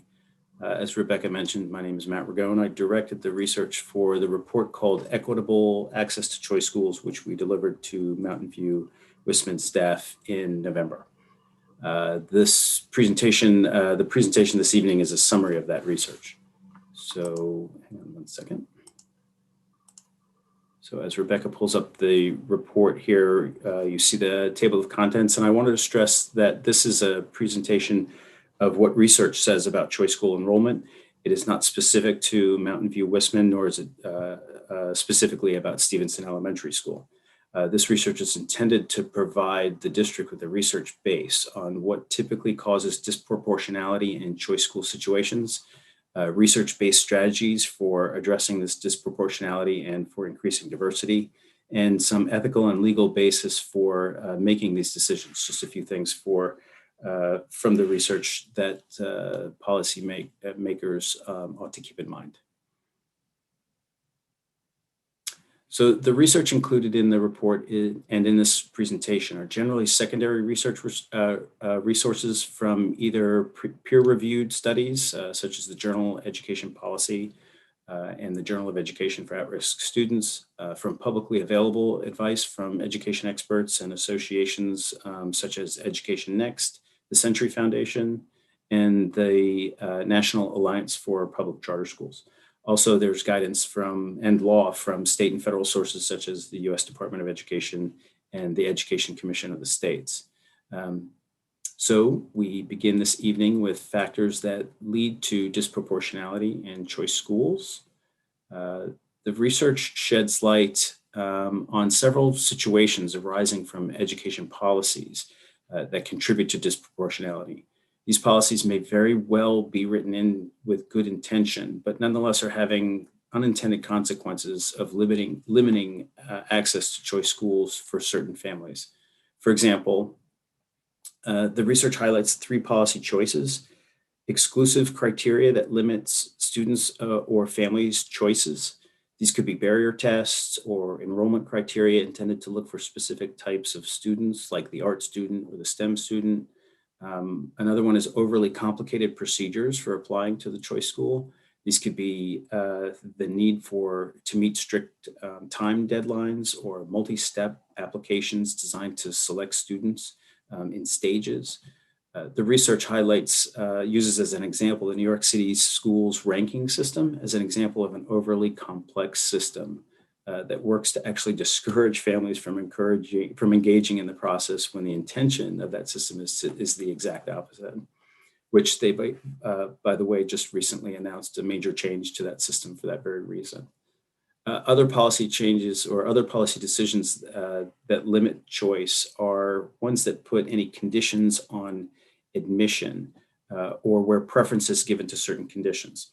So the more conditions you apply to the application process, the more seats are restricted from potentially diverse populations. Examples include sibling enrollment, staff member exemptions, where the choice school teachers are allowed to bring their own kids to that school, or preference given to families who live close by. Again, these may be very well-intentioned policies, and most districts don't want families to have to send their kids to 2 different schools. But the research is saying these conditions have potentially negative consequences on any efforts to diversify enrollment. So the 2 biggest contributing factors in limiting enrollment for diverse populations are lack and or complexity of information and transportation, which research argues is the biggest challenge for diversifying choice schools. Starting with information, knowledge certainly provides advantages in these situations, and knowledge and understanding. There are certain family situations that make it very difficult for some to know about the choice school, either about the application process or about the school itself. These are very complex decisions that families have to make. Everybody cares about their kids and what's best for their child. It requires moms and dads to do some research in order to understand and see if that school is best for their child. Families with time savvy, those who know, who have access to technology, that are familiar with the system, with the people in the system and the district, have easier access to information. And some families, such as those whose priorities may be more survival focused, have more difficulty with this information, obviously. So, what can districts do to address these challenges? And again, this is about districts in general, not specifically about what Mountain View Wisman can do.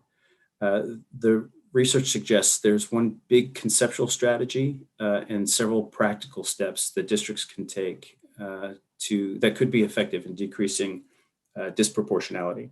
The big idea is that districts should make diversity a strategic priority and express this intention through mission and vision statements. Districts do this by defining diversity collaboratively and as a community, understanding the definition of diversity, the context of the community's diversity, and not just the statistics or the demographics of the community, but the people behind the statistics and demographics. The research also says that districts should set targets for increasing diversity, not just in specific situations, but throughout the district's programs. When this is characterized as setting quotas, it can be very controversial, but the research is very clear about this point. It's not just about setting a number for different student subgroups. It has to be part of a district's intentionality of providing opportunities for all students. And then finally, communicating and communication, establishing positive relationships with all members of the community, explaining this intentionality through mission, vision, and goals. And that is the way to make students and families feel welcome. So more concretely, there are several strategies we highlight that could have immediate impact on increasing choice school diversity. First, addressing the complexity challenge mentioned earlier. This can be done through an audit of sorts of the application process. The Century Foundation created this list that you see on the right-hand side for districts to kind of go through a self-audit process. These questions address all the challenges talked about earlier: complexity, either in the language of the application or the information needed to apply to the school, accessibility, time, etc. Related to establishing positive relationships, districts could seek to better understand families within the district. So districts should take some time to know what keeps families from applying. What are the barriers to applications? Understanding sort of those dinner table conversations that might happen across the community is helpful in understanding strategies or developing strategies that might break down these barriers very easily. So obviously communication can be a large barrier for families. One of the benefits of a survey is, if it's well constructed, is that it will help inform the elements of an effective communication plan. So learning how people take in information, for example, will help inform the decisions about how to communicate with them and in what modalities to communicate and what media to communicate. The research discusses this communication in terms of consistent and persistent outreach. The plan shouldn't be just a one-off email or a translated document here and there. It's an ongoing intentional effort to reach and maintain that reach to all families. The slide here is a fairly simple list of strategies that have been proven effective in districts across the nation. So related to demystifying the application process, a research-based strategy is to make the application process uniform for all schools.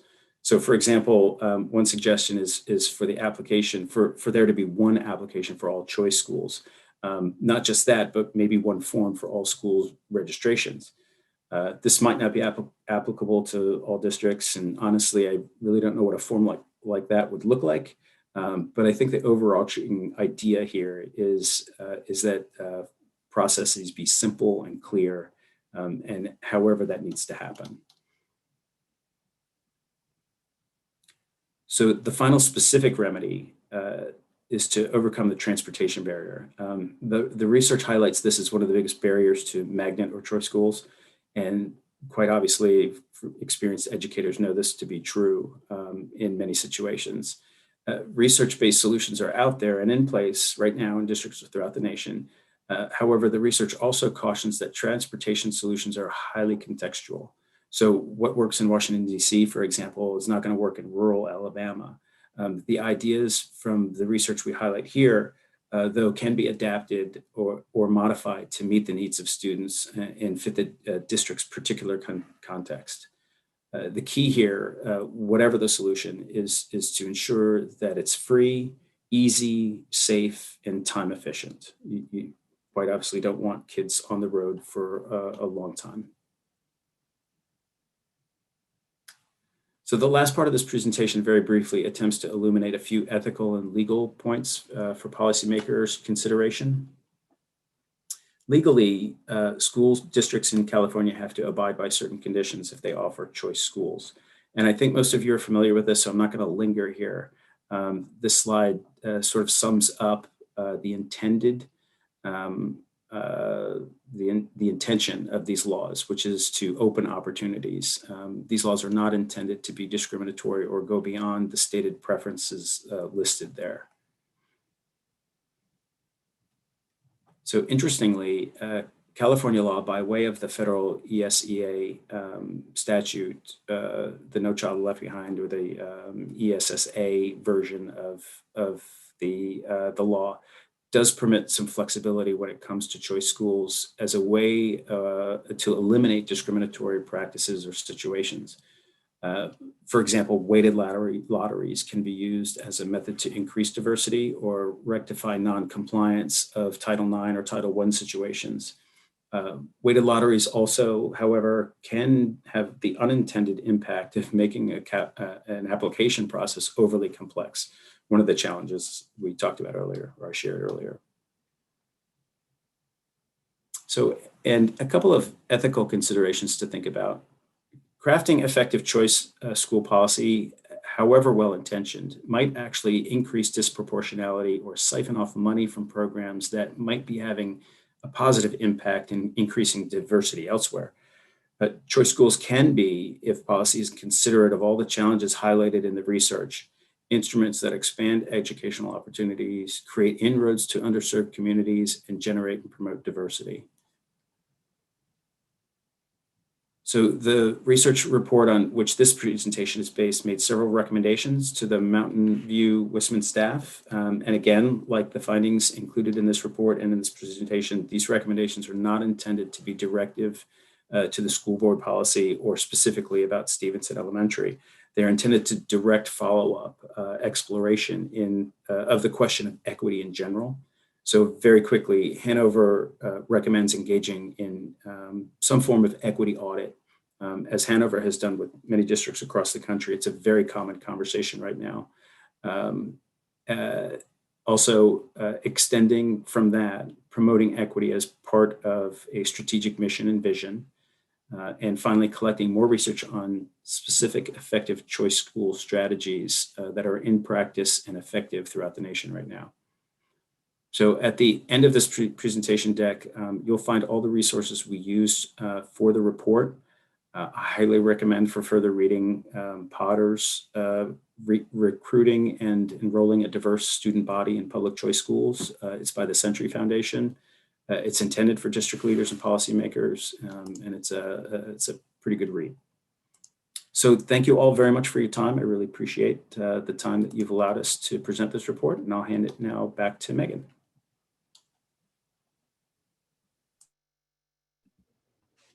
Thank you so much, Dr. Ragone. Thank you. Are there questions from trustees for Dr. Ragone?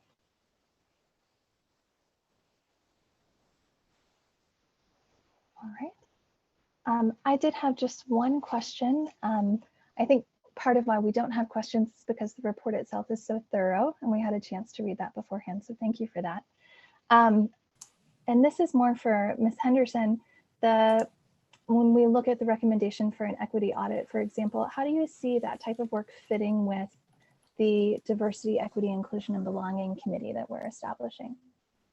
That's a great question. So actually, in order to most efficiently and effectively find a way forward with equity, we first need to understand, right, all of the things that are going into what we're seeing in our schools in terms of, a performance gap or opportunity gap. So the equity audit would really serve as one of the foundational steps or methods in terms of charting our way forward. So in terms of the equity committee, which we'll discuss, I know, a little bit later on in this presentation, I can also talk about some possible short and long-term goals of that committee. Thank you. Are there any other questions from trustees? Trustee Blakely. I think I asked this also in the written questions, but the California law considerations that were outlined in the report, and now of course I've lost the page. Some of those, I just wanted to make sure that, I'm sorry, it was like section 3.6, I think, and I'm madly scrolling here. 3.1, chart 3.1. it says the following student populations receive choice school admission preference. Students currently attending the choice school, students living in the district, siblings, children in the choice schools, teachers. I may be looking at the wrong thing. If you were going to allow some type of priorities or any priorities, are you limited to those being the grounds? Like, could we take students attending in like school zones, like a school attendance area for a given elementary school, or does it have to be the whole district versus students outside the district? Does my question make sense? Yes, I think so. The short answer would be there are really important legal and ethical considerations to be made, especially when you're considering a weighted lottery. I don't know the specific California code or federal code, so that's something that we can definitely look into if we're considering a weighted lottery. Okay, thank you. Trustee Chang. Question for Ms. Henderson. The board received an email from Ms. Seen that Stevenson has a equity work group, it sounded really impressive. So I was wondering if really briefly, if the public can get a little information about the equity work group that's being formed at Stevenson. Dr. Rudolph, you'll have to advise me too about what I'm at liberty or should be disclosing in terms of other schools' work. But I can say that there are a lot of school communities that are really dedicated to this kind of work, and a lot of parent groups that are also dedicated to this kind of work. So I think I should probably let that group speak for themselves. But I am, of course, always overjoyed when I hear about parents and teachers and even students who are really excited about this work.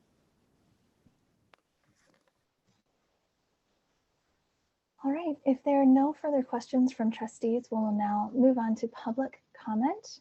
I see that we have, well, if you would like to comment, you can use Zoom, the raise hand function, to show that you would like to comment, or you can press *9 on your phone. I see that we have one public comment, so we will allocate 3 minutes. Mr. Taylor, please unmute yourself. Hello again. I applaud the district for retaining competent professional consultants and advisors. On the other hand, I was concerned to read the privacy policy of Hanover, which is mandatory to accept in order to complete the LCAP survey, Local Control Accountability Plan. And I encourage everyone, frankly, who works for the district or who sends their children to our schools to read the Hanover privacy policy, which basically grants them a perpetual and total lifetime right to collect your entire online browsing history. I'm just going to let that sink in. Any website you go to, or any website that anyone else in your house goes to, including children under the age of 13 who would normally be protected by COPA, will have all of their browsing, their social media, their consumer shopping collected and stored forever. I apologize, Mr. Taylor. Is this related to the presentation on equity?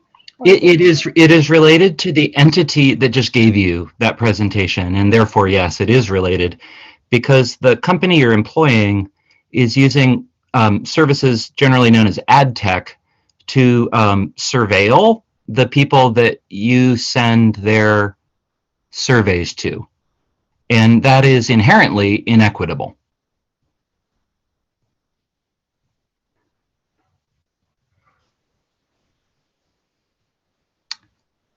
So I encourage you to take your own survey and click on the privacy policy link at the bottom of it and read it carefully, because it's significant. And if the district doesn't need the information that Hanover is collecting from the parents and children within the district who take these surveys, then you should request your contractor narrow their privacy policy to only give you the information that you need in order to work with them. Conversely, if the district does need this information, for example, where my children are going on the internet, I would encourage you to think about whether that's just. I'll yield the rest of my time. Thank you. And I see someone else raise their hand. I had already allocated time for this item and begun the community comments. So we will now move on to trustee comments. Yes, Trustee Wheeler.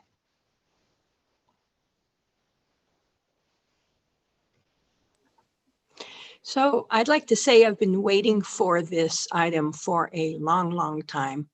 I'm very much interested in us trying to have Stevenson be a more equitable school population.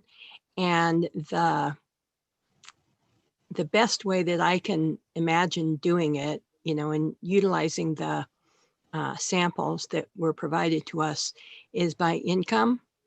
So I could see, you know, pretty easily having some sort of weighted lottery that involves income. I am still interested in allowing sibling preference and teacher preference. So, and I recognize that, you know, that makes a difference to the ultimate population of the school. But I think those are important things for, you know, a livable school. But I would very much like us to do something other than a blank lottery. Thank you, Trustee Wheeler. Are there other comments from trustees? Trustee Chang. Regarding the earlier question to Ms. Henderson about the Stevenson Equity Work Group, I want to respect the privacy of the work group and just want to broadly speak that the information we've received was really impressive on the work that Stevenson is committing to on site to do equity work. I just want to say that publicly, as we have commissioned this study on choice programs, it is not to create a specter or an impression that Stevenson is not committed to this work. They are themselves organizing a work group that is on board with what this commission is trying to do.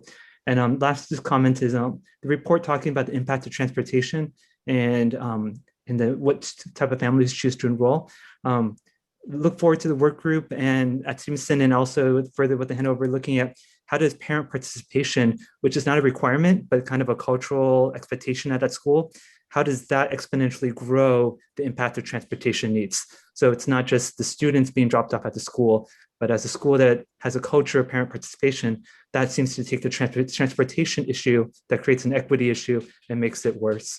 So look forward to the work of Stevenson on these issues. So just to be clear, the Stevenson Work Group has nothing to do with board direction in this regard. The board what we're looking for is for the board to inform us, do you want us to continue going down this road to look at our enrollment policies in terms of practices and its impact on the diversity at Stevenson specifically?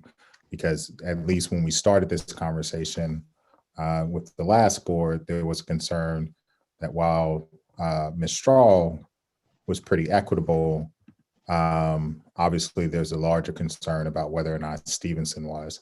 And so I will commend the parents of Stevenson for wanting to make sure that they did more outreach, but I do believe that there are board policies and practices and possibly practices at the school that are actually discouraging minorities from actually applying to the school. And one of those main ones, as the research bore fruit to, is transportation. And so you have a practice where you have a choice school that is not centrally located around or not even though it's close, it's not convenient to the families that you're trying to target, and yet you're expecting them to move over here. And so it makes sense why they overwhelmingly apply for Ms. Strahl versus Stevenson. And so the board needs to provide direction as if this is something you want to do. If it isn't, then we'll leave it as it is right now, and we won't move forward any further. So I just want to be clear about what we're actually looking for from the board. Trustee Blakely. I am interested in continuing down this path. I think the transportation is a big one. I also think we need to look at the sibling priority and see one of the years, last year, 57% of the new kinder slots were siblings. So, I mean, I get the fact that families want their kids to go to the same school, but I think we need to keep an eye on that ball. And I do think that over time, I mean, a lot of the things that were outlined in the report, like we didn't do much communication. I think our communication plan is a lot more robust. Could it be improved? Perhaps. The application process, my understanding is it's just check a box on the regular application that all incoming kinder families complete. So that is pretty simple. And I will also note, and we've heard this a lot, but the Stevenson program, finally now you guys have your own dedicated school, physical school. But in the time that I have lived in this district, the PACT program, which we now just call Stevenson School, was at Slater, and then it got moved to Castro, and then it got moved to some portables next to the district office. So it has gotten moved around a lot, which I think was challenging for transportation for everybody. But also when it was at Slater, and then it was at the same site where Mistral and Castro are, those were at the time a lower demographic. Trustee Wheeler said something about the income thing, as was the Theracos community where Stevenson now is. And with gentrification in Mountain View and increasing development and all moving in, the neighborhoods are changing. So thinking about trying to put it in a particular area, this town is just getting wealthier and wealthier for many people, and then there are all the other people for whom it isn't. But the neighborhoods have changed dramatically from a socioeconomic standpoint over the last 20 years, and who's to say that isn't going to change further? But I do want to continue doing this work, and I appreciate the work that has been done, and I appreciate the involvement of community members both at Stevenson and in our greater school community. Thank you. Other trustees? Trustee Berman. So I have a lot of ideas and assumptions about what could be causing the numbers that we see. I think an equity audit would be really ideal so that we can get to the bottom of what really is happening, really understand the needs and the perceptions of the community, and just really help use that data to help us inform our policies and our goals. And it's not just for Stevenson, but I think it'll help us with just our policies for the whole district. And I think it's a really great opportunity for us to think of equity beyond just curriculum and instruction. I think having these formal conversations and this dialogue and these surveys and really thinking about what families need to make our schools more equitable, I think this is a terrific opportunity. So I am in favor of moving forward with it. Trustee Chang. Just share the sentiment that yes, we should continue this work. I would just add that I would look forward to see Stevenson Equity Work Group as part of the process.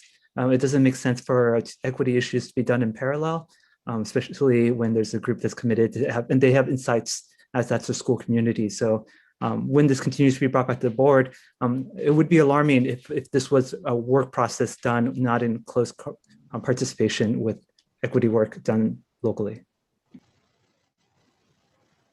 Trustee Wheeler.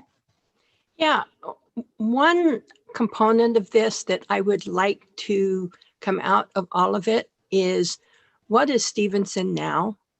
So Trustee Chang referenced, the history, and Trustee Blakely, the history of Stevenson PACT. And it was started as a parent participation school, and it is not anymore for many reasons. And so what I hear is, oh, it's project-based learning. Okay, so what does that mean? And how does Stevenson's project-based learning distinguish itself from the project-based learning that's going on in all of the other schools? So I think it'd be a really good opportunity to help us all define what Stevenson is today. Any further comments? I will say I taught at Stevenson for a couple of years once upon a time, so I'm pretty familiar with the program. And it was a delightful place to work. And even though parent participation is not a requirement, it is still very much the ethos of the school. I think I would certainly support the equity audit moving forward. And also, you know, there was discussion or recommendations from Hanover around surveying community members, trying to find out what are, you know, we can take, what are the general issues that we see in research that might be problematic, but we actually need to find out what the needs are in our community to be able to have a school that is more equitable and more representative of our student population in the district. We went through Bullis Mountain View, a charter that was approved by the board and then eventually ended up being revoked by the board. And we asked Bullis Mountain View to be representative of the community because it would be serving all of Mountain View and not just a specific group of children. And so I think to a certain extent, that is something that we need to hold ourselves to as a board and as a district, that we will also make sure that our choice programs are representative of our community. How to get there? Really complicated. It's not going to be easy. And I have been hearing this from Stevenson parents for years, that they see it as an issue too, and they want to find a way to work with the district to have a program that is more equitable. And one of the things that I think will be interesting to see is that it's not just about transportation. It's not just about the lottery. It's about things like language access. Do you have everything available? We know that 30% of our students are Latino. Do you have everything available in both languages, in Spanish and English? How do you run parent training meetings in 2 languages? And there's a lot of work to be done around effective communication in 2 languages. I think that's where Mistral could be a good partner with Stevenson as they think through some of those issues, because Mistral has been doing that for a long time. And then also this aspect of, sometimes I hear, well, not everyone, it's not required to be a volunteer in the classroom to go to Stevenson. But parents want to be seen as full members of the school community. They don't want to be seen as somebody who drops off their kid and isn't engaged with the community. I don't care what school you're at. Parents want to be full partners with the other parents and the teachers and the students in the community. And so how can we help Stevenson reach that point with parents who have very different backgrounds, experiences, cultures, or needs? All right, is that enough direction, Dr. Rudolph? Thank you. It is. Okay, I'll note, I see a hand raised. We already had public comment on this item, but if you are, we are moving on to item 6B, the Huff renaming update. And we will continue with Ms. Henderson for our presentation. May I just make one comment, Trustee Yes, Conley? Anybody who wanted to comment but was not able to comment during the meeting could send us an email at trustees@mvwsd.org, and we read all our email. So thank you. Yeah, absolutely. Thank you, Trustee Blakely. We really do read them all. As you can see, we were talking about ones we've already received recently. So please do write us if you didn't have a chance to make your public comment.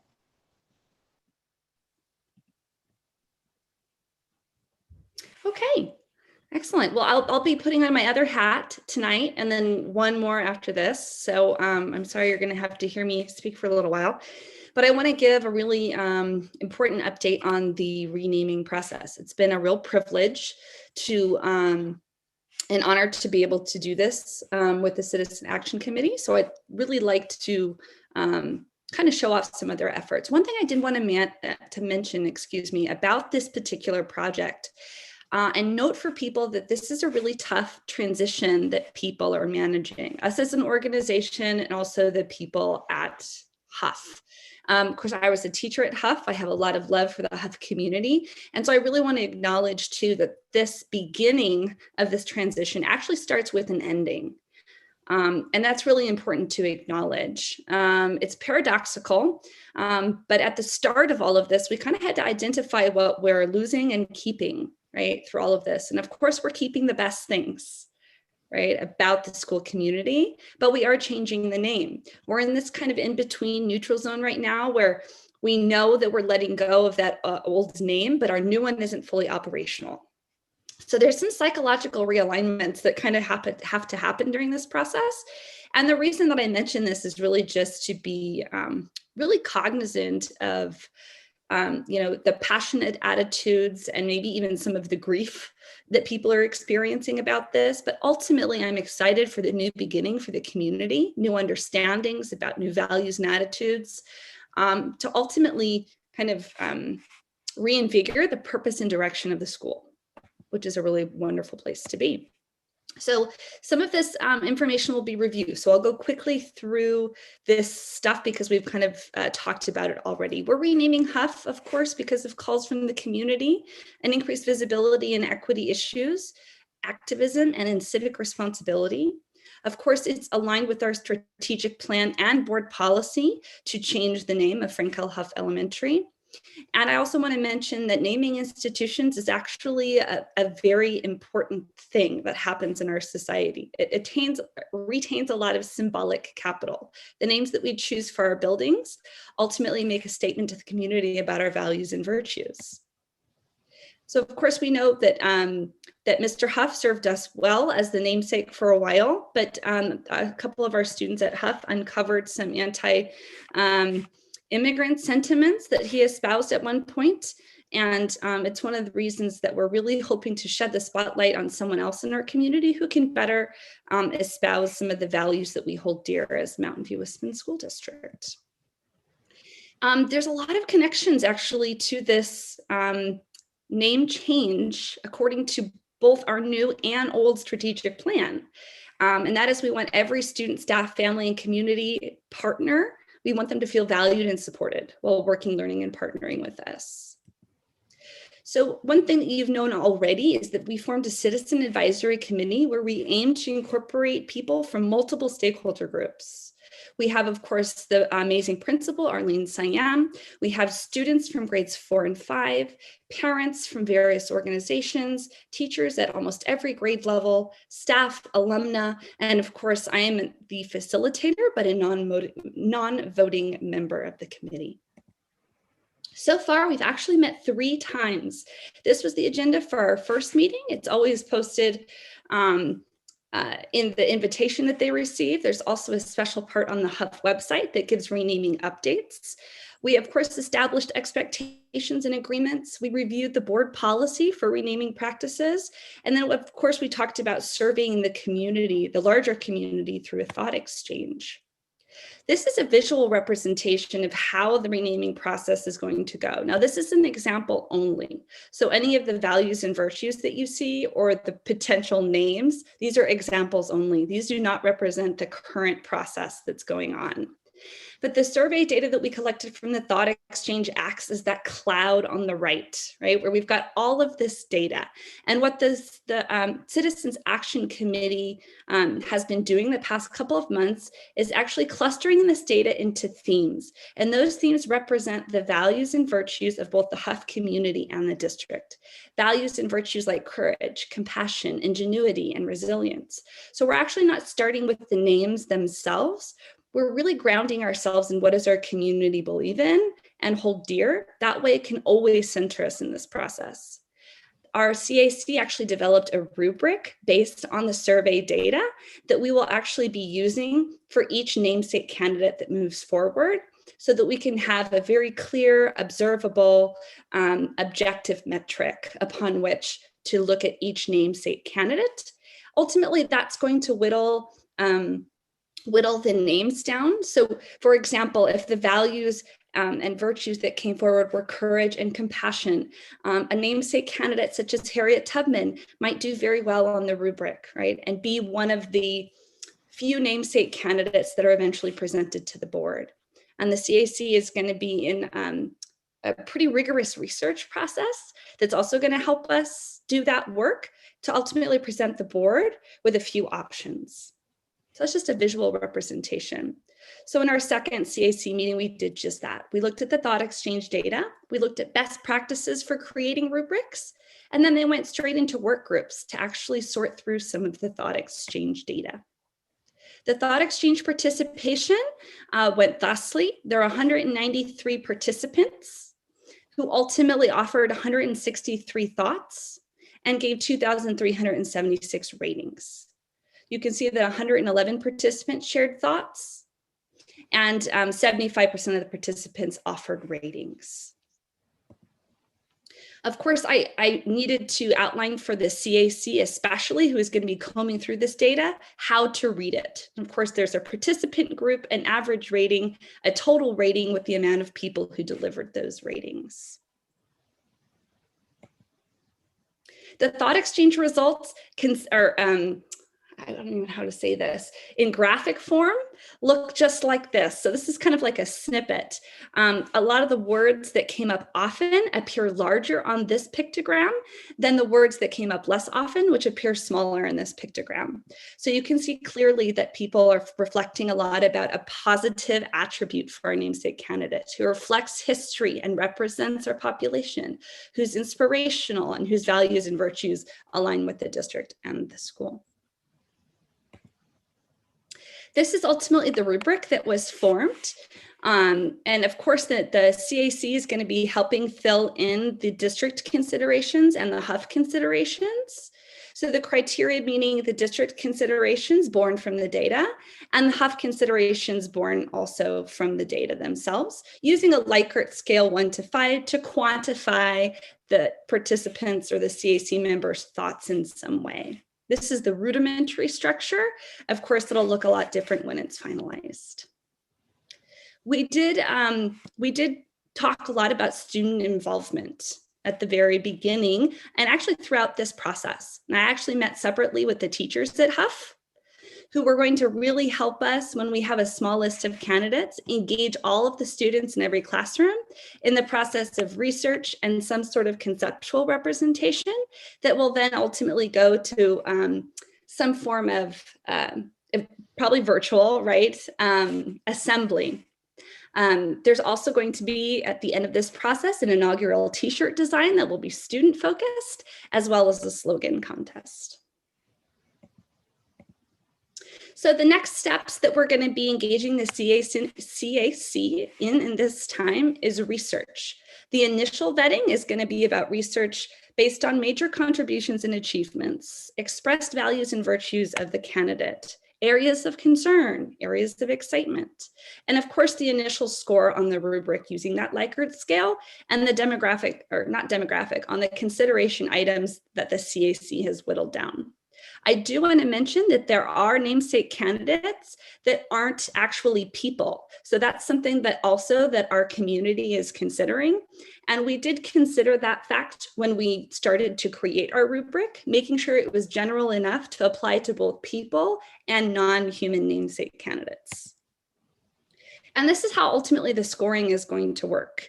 The namesake candidate is going to be subjected to the rubric, obviously, that our CAC members will be using. The Likert scale will ultimately yield some sort of an average where we can objectively whittle down the list and then continue that process again and again until we feel like we've really met our target in terms of number that we're going to provide to the board.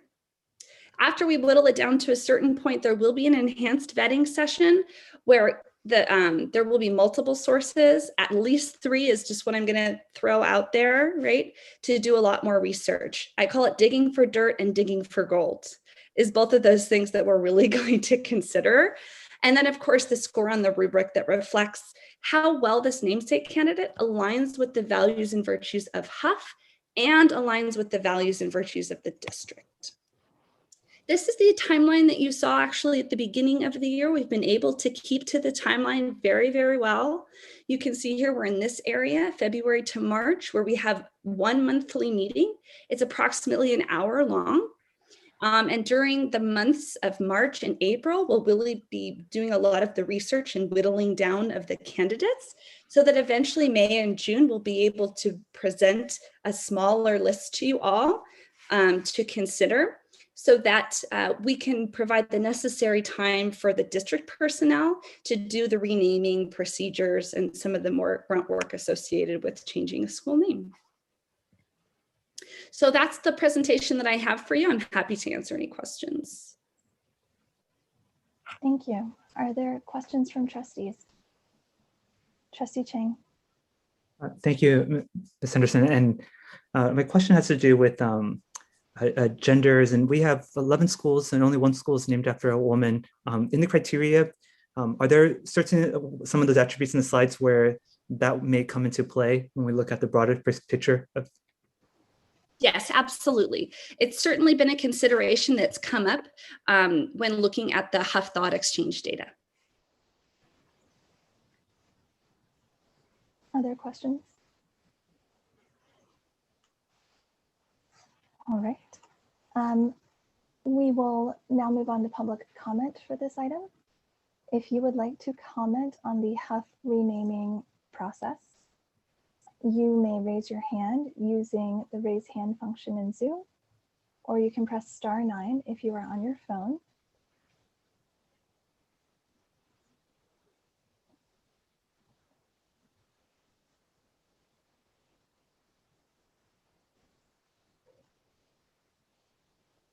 I do not see any public comment at this time, so we will move on to trustee comments now.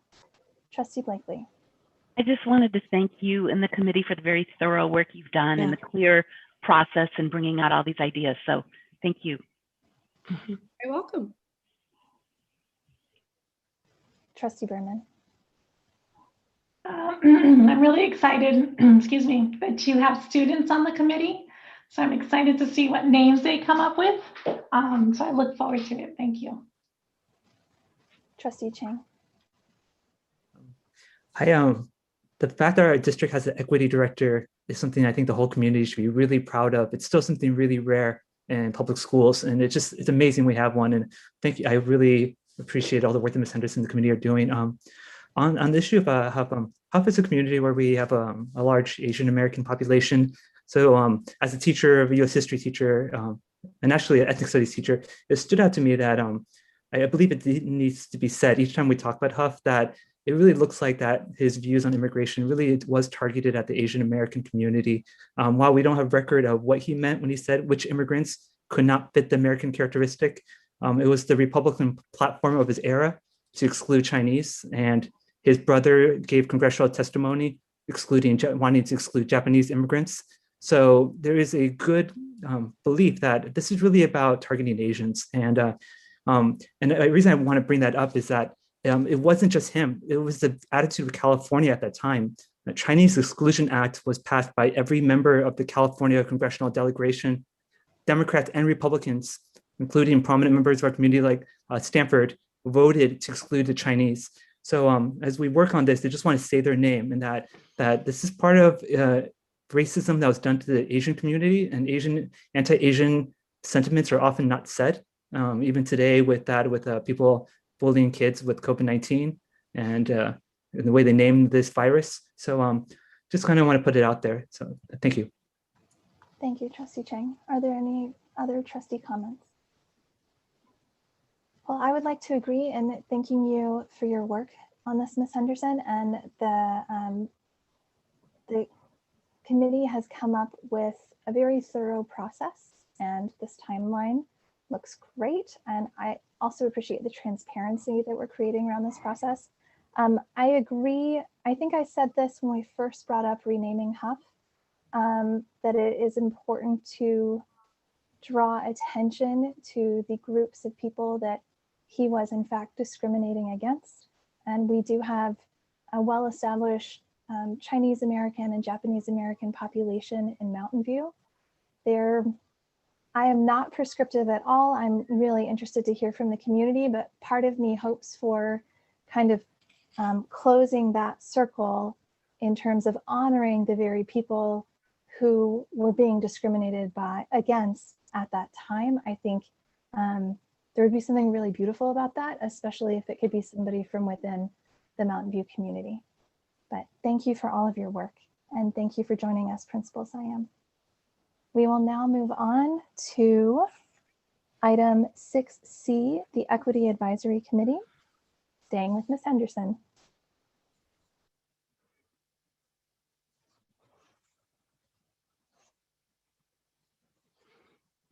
Okay, new hat.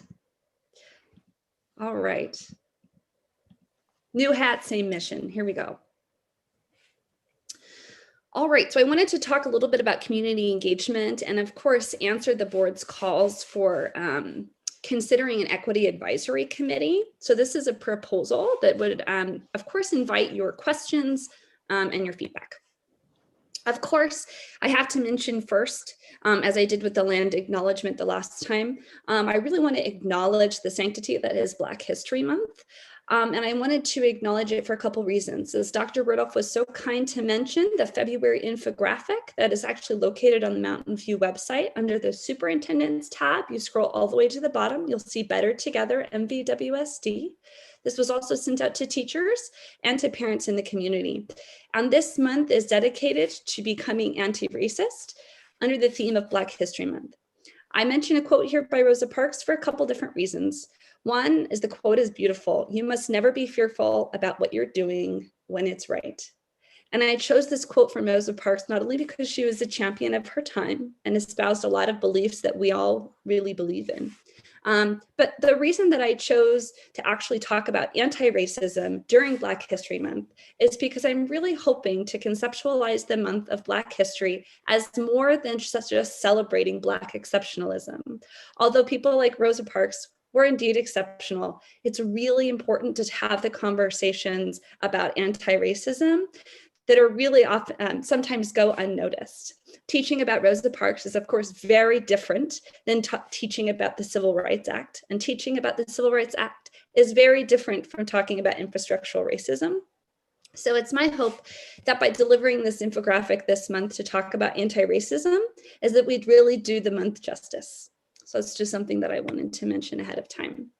When talking about community engagement with issues that are so large and nuanced as equity, I really wanted to include this graphic first to talk about the feedback loop that's necessary for really sustained equitable change in our district.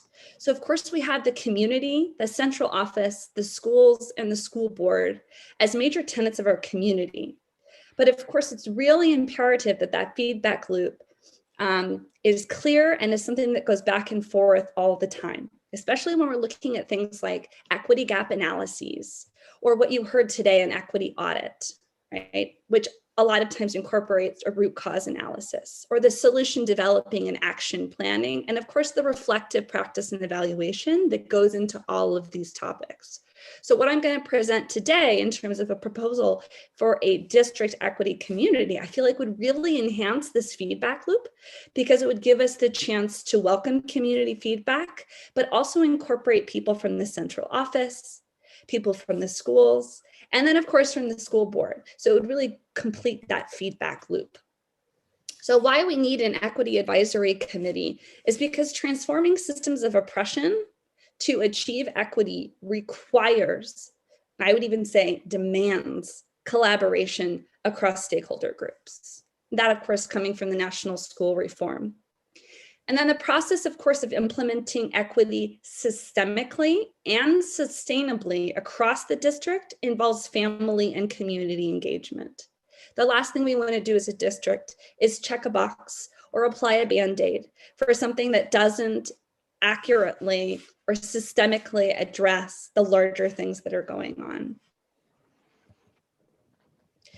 Also, it's really important that this equity committee would relate to the new strategic plan in 2027.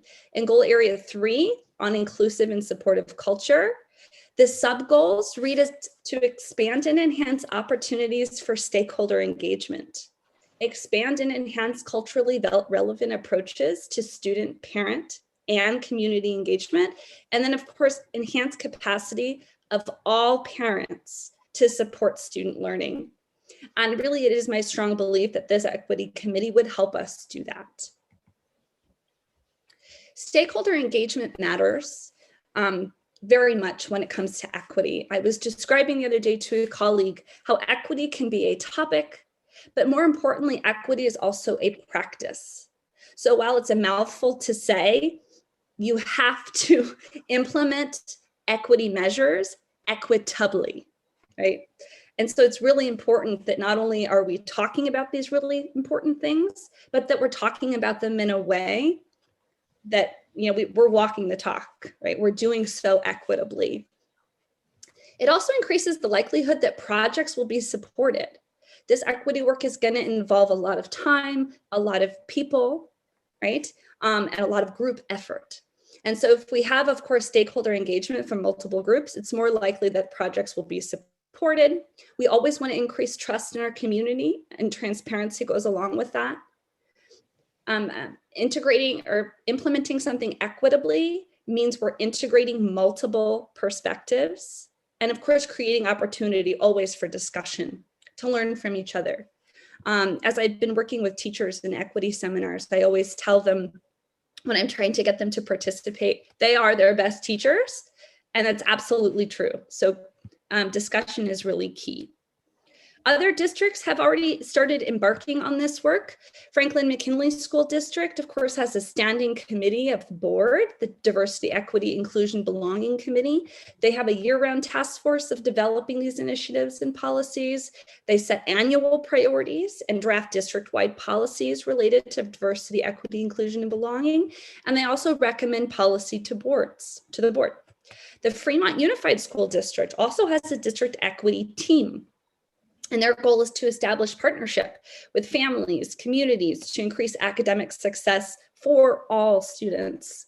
And of course, that includes staff, parents, and students. So again, they're also trying to make sure that any equity measure they embark upon is done so equitably.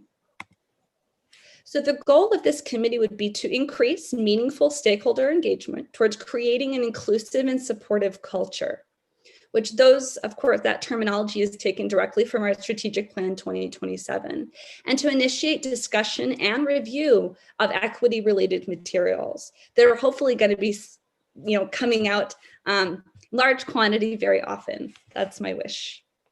The role of a community member would be to committee members would be asked to participate in discussion and review of equity-related materials in order to monitor progress towards our equity goals. And those equity goals and metrics, of course, will be also outlined in our strategic plan. I didn't list them here to get into the nitty-gritty, but that would generally be the role of a committee member. I would like to think of our committee members as thought partners and also community advocates who are going to provide input on the district's equity efforts.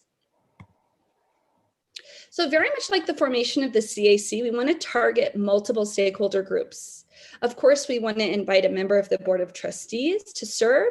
We'd love to hear from administrators, including site principals, but also directors and coordinators who are engaged in work that overlaps a lot with the kind of equity work that we'll be doing as a part of the strategic plan. Of course, we want to hear from staff, including our SCEFs, who work with some of our most vulnerable students and families, parents, of course, and students. Assuming that there will be an overwhelming interest in serving on this committee, it's my recommendation that there be an application which will be reviewed by the District Advisory Committee, and selections to be made by the superintendent or designee. And I've talked a little bit about the application in the board questions, but ultimately recommendations will be made to the superintendent. And of course, it is anything done equitably. We'll need to really pay attention to the easy access to this application, to being able to fill out this application, taking all of those things into consideration so that everyone can equally access this opportunity. So just to give you a couple related items, and Dr. Rudolph knows I've got spreadsheets upon spreadsheets of things that I would love to see happen. But here are some possible short-term goals of this committee. We could discuss issues and resources related to using pronouns in the workplace and in the classroom. We could review various equity metrics, such as an equity audit, and make recommendations.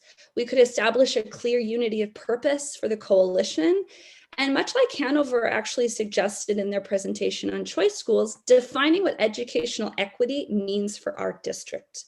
The word equity is used broadly, especially in education. And so it'd be really important for us to agree as a district what that looked like specifically for us, considering our students.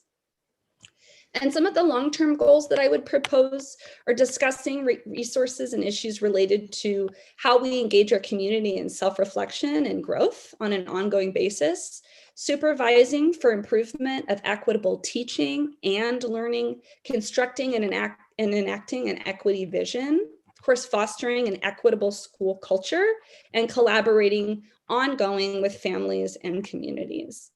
And one thing I didn't put on here, but would be both short and long-term goals, is of course collecting additional information and feedback from the community. So both we can understand exactly what's going on in terms of equity-related issues, but also so we can progress monitor. So the things left to consider that I welcome your feedback on is that application for participation, questions soliciting information about membership goals, experiences, and aspirations related to equity. Meeting report and cadence is something to talk about, meeting monthly, reporting on the trimester, things like that. And then of course, consultant support. So we heard from Hanover, who has a lot of experience doing things like an equity audit, but we've also in the past worked with Equimetrics that did our initial survey to talk about the perception of diversity, equity, and inclusion alignment in our districts. So that's the end of the presentation. I'm happy to take questions. Thank you very much, Ms. Henderson. Are there questions from trustees? I had a question. So on a lot of our other district committees, we include space for community members who might not currently be parents in our district. So I'm thinking about, there may be people who have been doing this work or be real leaders in this area who also live in Mountain View. So I'm wondering if that might be something that we could examine if we wanted to have a place for community members within this group. Absolutely, it can. One of the things that I would caution, of course, is if the group gets too large, it makes it a bit inefficient. However, that's definitely something that we can consider. And the other question I had that is very brief is that this presentation that you did now and the one earlier had some slight changes from what was available in the agenda. So I'm hoping that we can update it. I like the changes. Most of them are just editing, but I hope we can update that for people so they get the most recent one. Of course, absolutely. Are there further questions from trustees? No, all right. This is the time for members of the public to comment on our Equity Advisory Committee. If you would like to do so, you can use the raise hand function in Zoom and raise your hand, or you can press *9 if you're on a phone.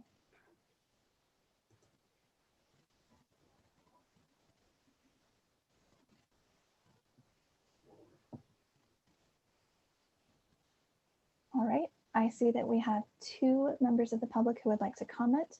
I'm going to close the raising hand for now. We are going to set with the 2 that we have, and you may each have 3 minutes. We will begin with Robin Lynn.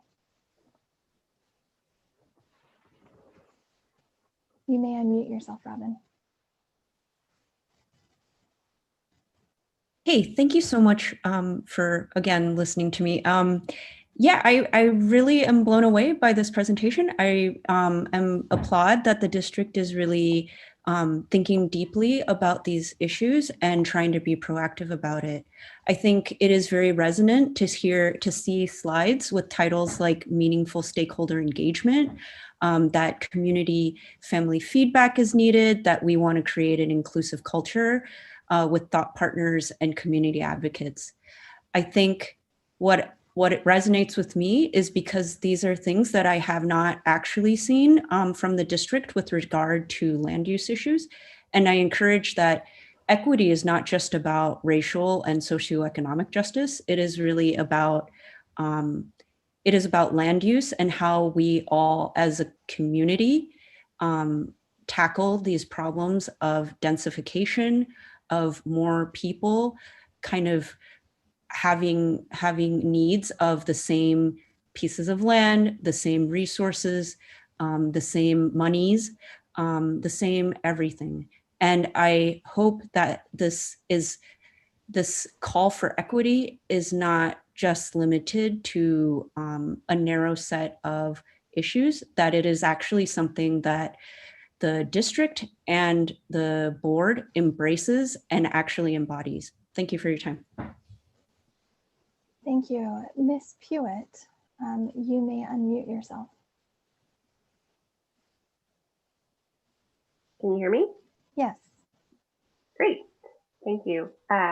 Just a very quick comment of thanks to both the school board and the district office and Ms. Henderson for the incredibly considerate and comprehensive approach to exploring what equity means for our particular district.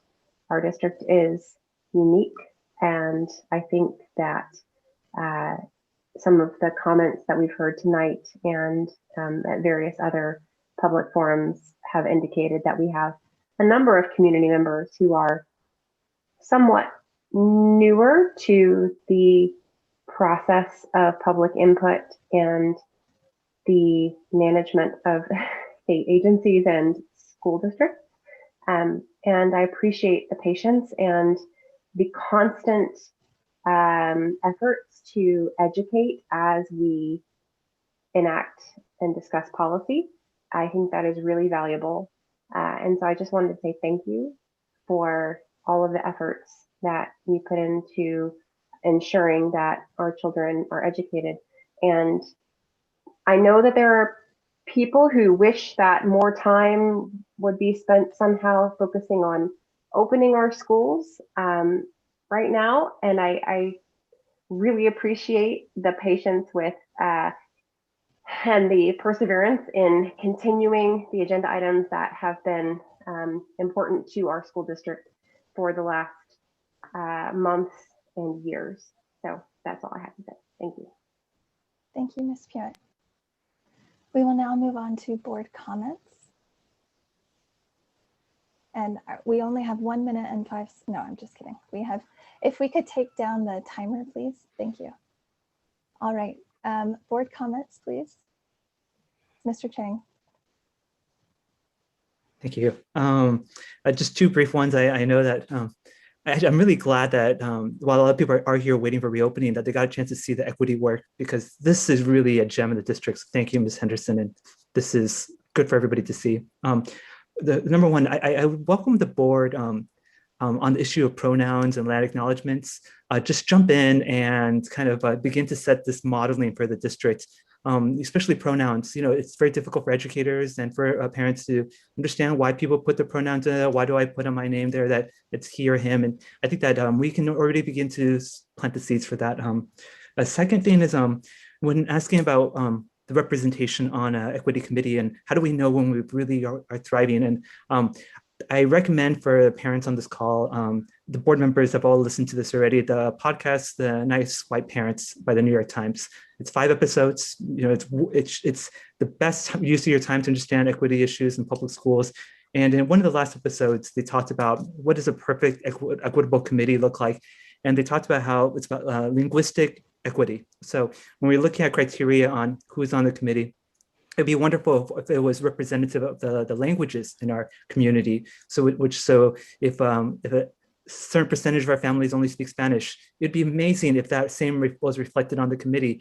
And in that episode of Nice White Parents about the school in Brooklyn, they were talking about how to make that happen. They had everyone on headsets like the UN, and it was, you know, everyone had to be translated so that everyone had that parity. And like we have committees like DLAC, which are largely Spanish, and translation are done for administrators. But it'd be so amazing to have a committee where everything's being translated so that there's parity among the parents and the stakeholders. I'm really looking forward to this work that you're doing. Thank you, Ms. Henderson. Other comments? Trustee Berman.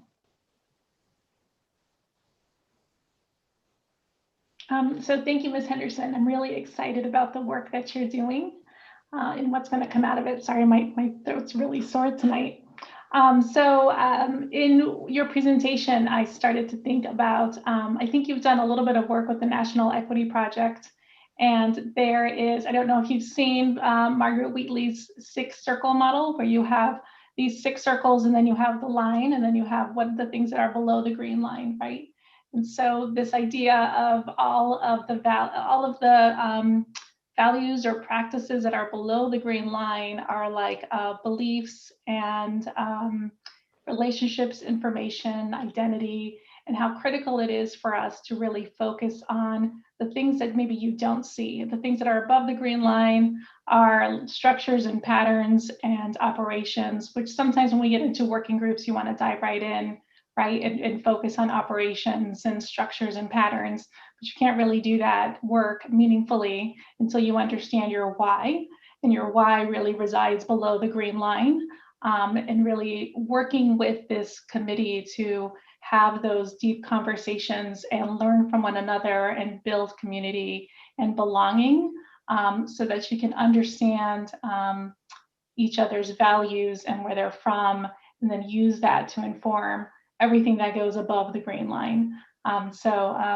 It just reminded me of Margaret Wheatley's work, and I ended up going down a rabbit hole online, remembering all of it. So yeah, I'm excited about it, and I'm excited to see all of the great conversations and outcomes that come from this committee. Thank you. Other trustees, Trustee Blakely.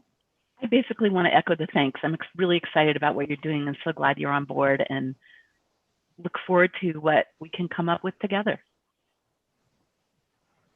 Trustee Wheeler. Yeah, a quick request to Trustee Berman to send us a link to what you're just talking about. Great. Any other comments? So I would just like to add my thanks to everyone else's, Ms. Henderson. You know, I started asking for trying to get this on the agenda last spring or the beginning of the summer, and it's been about 9 months, and so I'm really excited to see the baby coming along. I'm thrilled that we have undertaken this work, and I think that the committee itself, in some ways, will be that model or learning space for inclusion and belonging in our community. That you know, it's not a big task at all, Ms. Henderson, for you to facilitate this, but I think that there's so much opportunity here, and we have taken a stance as a proactively anti-racist organization that we care about equity and these systems that we have seen that are not equitable, and education is certainly one of those spaces. So bringing this lens to all of the work that we do is, you know, I think a huge part of our job. So thank you for your work. I'm just as excited about doing the work, and also thanks to Dr. Rudolph for his really wonderful mentorship with this work as well. Thank you. Oh, Trustee Berman. Something you said made me remember this. So just a quick plug. So next week, since hopefully we have a lot of parents on listening, with the Mountain View Los Altos Parent Education Speaker Series, there's Raising Anti-Racist Kids. So there's a speaker on Tuesday, which I think really relates to this work. So I'm excited to join that conversation, but I might be between two meetings watching it, or I'll go back and watch the recording. But anyway, so Raising Anti-Racist Kids next week on Tuesday with the Mountain View MVLA Parent Ed Speaker Series. Thank you, Trustee Berman. And now, before we move on to our next agenda item, I noticed that it is 9:01, and we have at least a 25-minute presentation, and then we probably have 1 or 2 hours of closed session. We have a lot of heavy stuff on closed session. Would anyone like to make a motion extending the meeting? Trustee Wheeler? Not knowing how much we have in closed session, other than I see 4 agenda items, and we keep hearing about how much there is, and everybody hates me when I extend for longer than what we want to do, but I move that we extend the maximum of our meeting to be midnight. Second. All those in favor? Reluctantly. Reluctantly, I know. But you know what? That means that we'll finish early, is what that means. So on a motion made by Trustee Wheeler and seconded by Trustee Blakely, the meeting end time has been extended to midnight. We will now move on to item 6D, the reopening update with a presentation from Dr. Rudolph. All right. Thank you for giving me 3 more hours to talk. I really appreciate that. Don't worry, it's only 200 slides this time, so I promise I'll be quick. All right, and allocate a minute to each one. Give me a second here.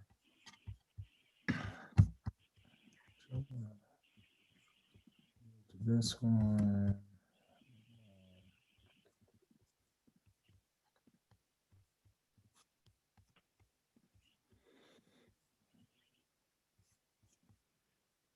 All right. I hope y'all can see all this. So I want to start off with just sharing sort of a personal story. Some of y'all may know, some people don't, but my uncle who has passed was a gay rights activist, and he actually lived in San Francisco. He's well known and has a spot up there. And I say this to say that, because I'm going to date myself just a little bit. I remember what it was like. He passed of AIDS. And so I remember in the 80s what it was like when we were dealing with the AIDS epidemic or the HIV epidemic. And I say that to say that I remember when he would come to Cincinnati and we would hear, you would hear relatives say like, I don't want him to come in, or I don't want to touch his cup or anything else, right? And it's because no one at the time knew that much about HIV. And so there were all these rumors. In fact, I just happened to stumble on Delirious on Netflix and happened to see the exact same thing where Eddie Murphy was making a joke about HIV and AIDS, right? And what we've learned since then is that, there are effective ways to mitigate the spread of HIV to prevent AIDS, right? If we don't do intravenous drug use, if we make sure that we screen our blood, and also if we use contraception in order. And I'm not advocating that we need to be doing that, but I'm simply saying we've learned a lot. So why do I bring this up? Why am I talking about Uncle Reggie as I'm talking about school reopening? And I think it's the exact same thing. We've learned a lot over the last couple of months around COVID-19. And obviously, I believe that we've made significant steps in order to keep people safe.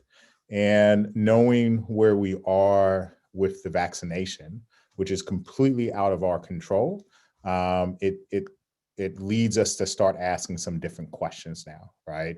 Obviously, everyone's hope, and I will say, even before we went in we got to this point, a couple months ago, everyone was concerned about the vaccine and about the fact that it was rushed and whether or not it would be effective. And now everybody's like, I want to take the vaccine in order to move forward. And so I want to acknowledge that, even my dad, who, at one point said he didn't want it, is now like, I think he took it this week. I talked to him on Sunday. So I haven't talked to him yet, but I'm sure he got his first shot. So I believe that, and I say, as I see some of my colleagues who have retired or who have stepped away and said like, COVID has sort of put the nail in the coffin for them, right? This isn't an enviable position, not for me and not for the board or anybody else. No one wants to put anyone at risk. And I think I've been clear about my record about safety and wanting to make sure that whatever we do it in a safe manner. And so I say this with a lot of mixed feelings as I lead into my recommendation, that I do have concerns, but I also have not just about our employees and our staff, but I also have concerns about our kids. And, one of the things I talk about with our leadership team, and one of the books that they've all had to read, which is It's Your Ship, Lessons from the Best Daggone Ship in the Navy, is the Washington Post rule. And what it says in the Washington Post rule is that if this decision was posted on the front page of the Washington Post, would you be okay with it? And I think in this case, siding with the needs of kids is something that I'm okay with. Obviously, there's a lot of mixed emotions about this, but I think this is the best path forward that we have, considering all of the factors that are outside of our control and thinking about everything that we've done within our control. And so I say that as I lead into the recommendation, which I've already emailed out and we'll be talking about. So I don't think anybody's clear about this. Our number one priority is about keeping students and employees safe. We also talked about, we developed a plan how to reopen under various circumstances. We've clearly adapted our learning environment to various events, and we want to create an equitable learning environment for all students under any circumstance. And I think this last bullet point is what is driving this conversation about what is equitable for all of our students, and that there are some students who need some additional supports. So currently, and we've received a lot of questions about this, why haven't we applied for the waiver? Obviously, the waiver has been removed, but we cannot apply, we cannot reopen unless we drop under 25 cases per 100,000. And this was in part based off of some research that came out of Harvard. And this is an area where I know the teacher unions, actually all 5 unions that run or that operate in the state of California have all said that, you know, making sure that we open in the red tier should be the priority. Of course, they go a step further with vaccination, which I'll talk about in a little bit. But, you know, so we all agree that opening in the red tier is the safest solution across the board. And so we know our current adjusted CR is 21.5 per 100K. And that's been a sizable drop over the last couple of weeks. With that said, also red, we can reopen all grades under red, orange, and yellow tiers. And so that's part of the consideration that we have. Now, when we think about the vaccine, unfortunately, this is completely out of our control. And as I talked to staff earlier today, or not today, yesterday, if I could use district funds or CARES funds or any funds to purchase vaccines, trust me, I would. If I could drive to Washington or wherever Moderna is holding them, I would convert my car into a storage facility and I would drive them over here. Unfortunately, it is out of our control, right? So we are dependent on the healthcare providers and we are dependent on the county. And, you know, one of the things I think we all need to realize is that depending on, I go through Sutter Health. Sutter Health is still at 75 up. If you're at Kaiser, they're 65 up, right? And so each group is a little bit different. And then obviously today, the governor came out with a different recommendation that goes against preferencing different work groups. And he is now focusing on different age groups, right? And so that obviously has an impact on this decision. So where we are at is we do not know when our employees are going to get vaccinated. All I can say is that I know our board, as well as myself, have advocated for vaccinations for our employees nonstop, and we will continue to advocate. I have a weekly call with Dr. Cody and her team, and I know all 3 superintendents at least that function in this area, Jeff Baer, Dr. Myers, as well as myself, have all advocated for the vaccination of our employees and prioritizing it. So knowing that change is part of the conversation. And so, you know, this is, you know, we got to take some things into account. Obviously, reopening is critical. Waiting for too long has diminishing returns. And it's also a disruption for learning because there's a reacclimation period. What we don't know, and I've said this in the staff town hall, and I've also said this to other groups, we do not know what the state, whether the state is going to apply for a waiver, nor do we know whether or not presumed Secretary of Education, Secretary Contreras will waive testing this year. He has been on record as wanting to test, whereas Biden has been on record with saying that he does not want to test, right? And so that is something that we have to take into account because we just don't know. And because he hasn't been confirmed, there's not much guidance that has sort of came through. But we also need to realize that our ability to remain open is dependent on our staffing, whether or not we have substitutes. It is also about student and staff safety. And first and foremost, that is the top priority that has driven any types of conversations about reopening, at least for me. I want to be clear, though, that we are not going to please everyone with this decision if the board decides to accept it. And I do want to point out that teachers and staff overwhelmingly have expressed concerns about reopening without a vaccine. And I completely understand where they are from. Obviously, there are very rare times that you wish that you lived in the state of Kentucky, but this is obviously one of those because in the state of Kentucky, they have vaccinated all their teachers, right? Unfortunately, we're in the state of California, and that hasn't been a priority. So I encourage everybody to advocate for that. But I want to be clear that our teachers and staff are nervous. And there are some who realize that, or at least trust the district or trust that if we reopen, we're doing it as safe as we can, knowing that we've put a lot of stuff in place. So what is my recommendation? My recommendation is that we reopen for in-person learning 14 days after Santa Clara passes into red tier.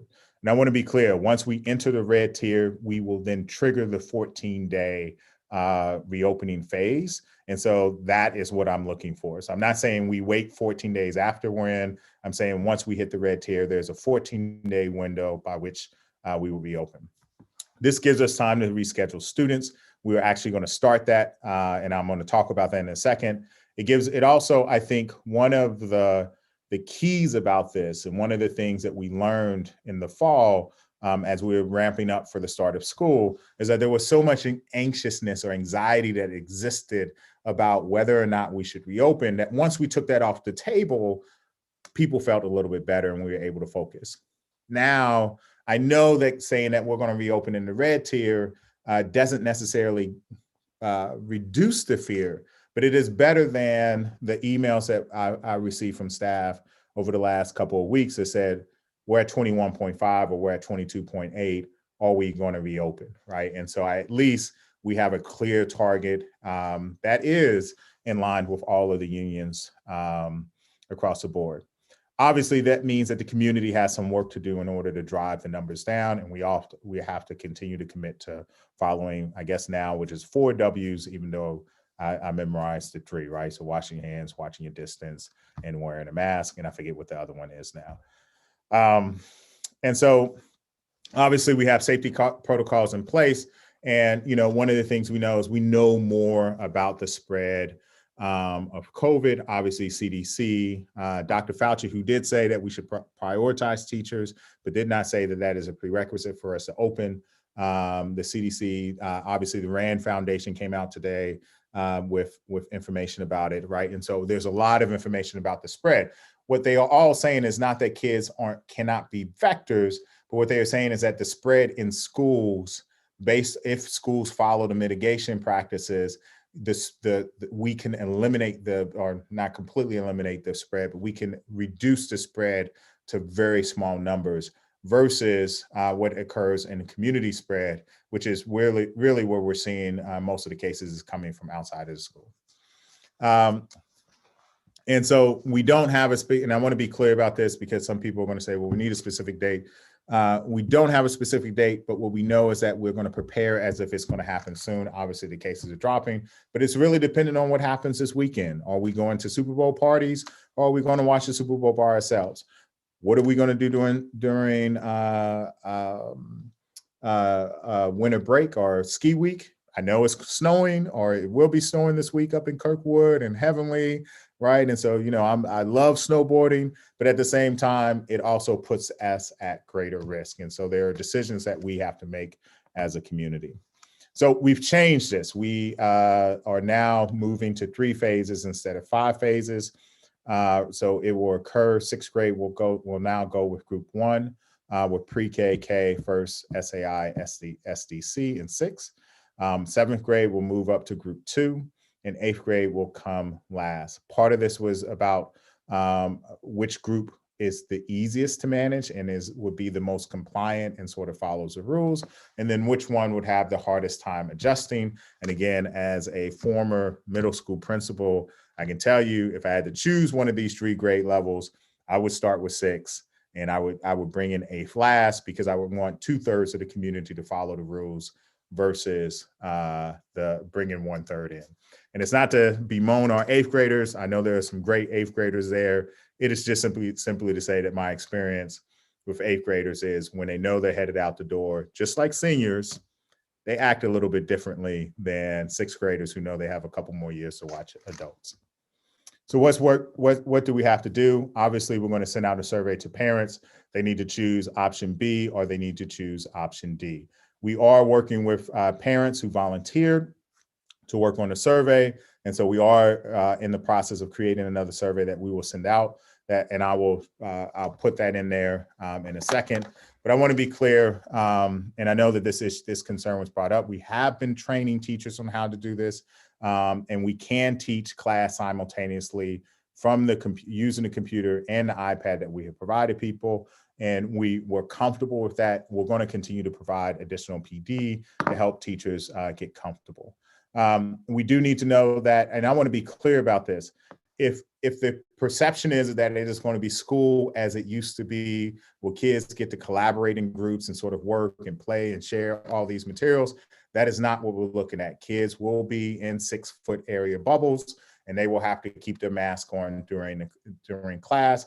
And our return to learn plan, as well as Santa Clara Department of Public Health and the California Department of Public Health, clearly state that if a kid cannot function within that environment, they cannot come to school. And we will make sure that occurs. And teachers will sit 6 feet, will be at the front of the classroom 6 feet away from their peers. And so it is not the traditional environment, but it is how it's going to look.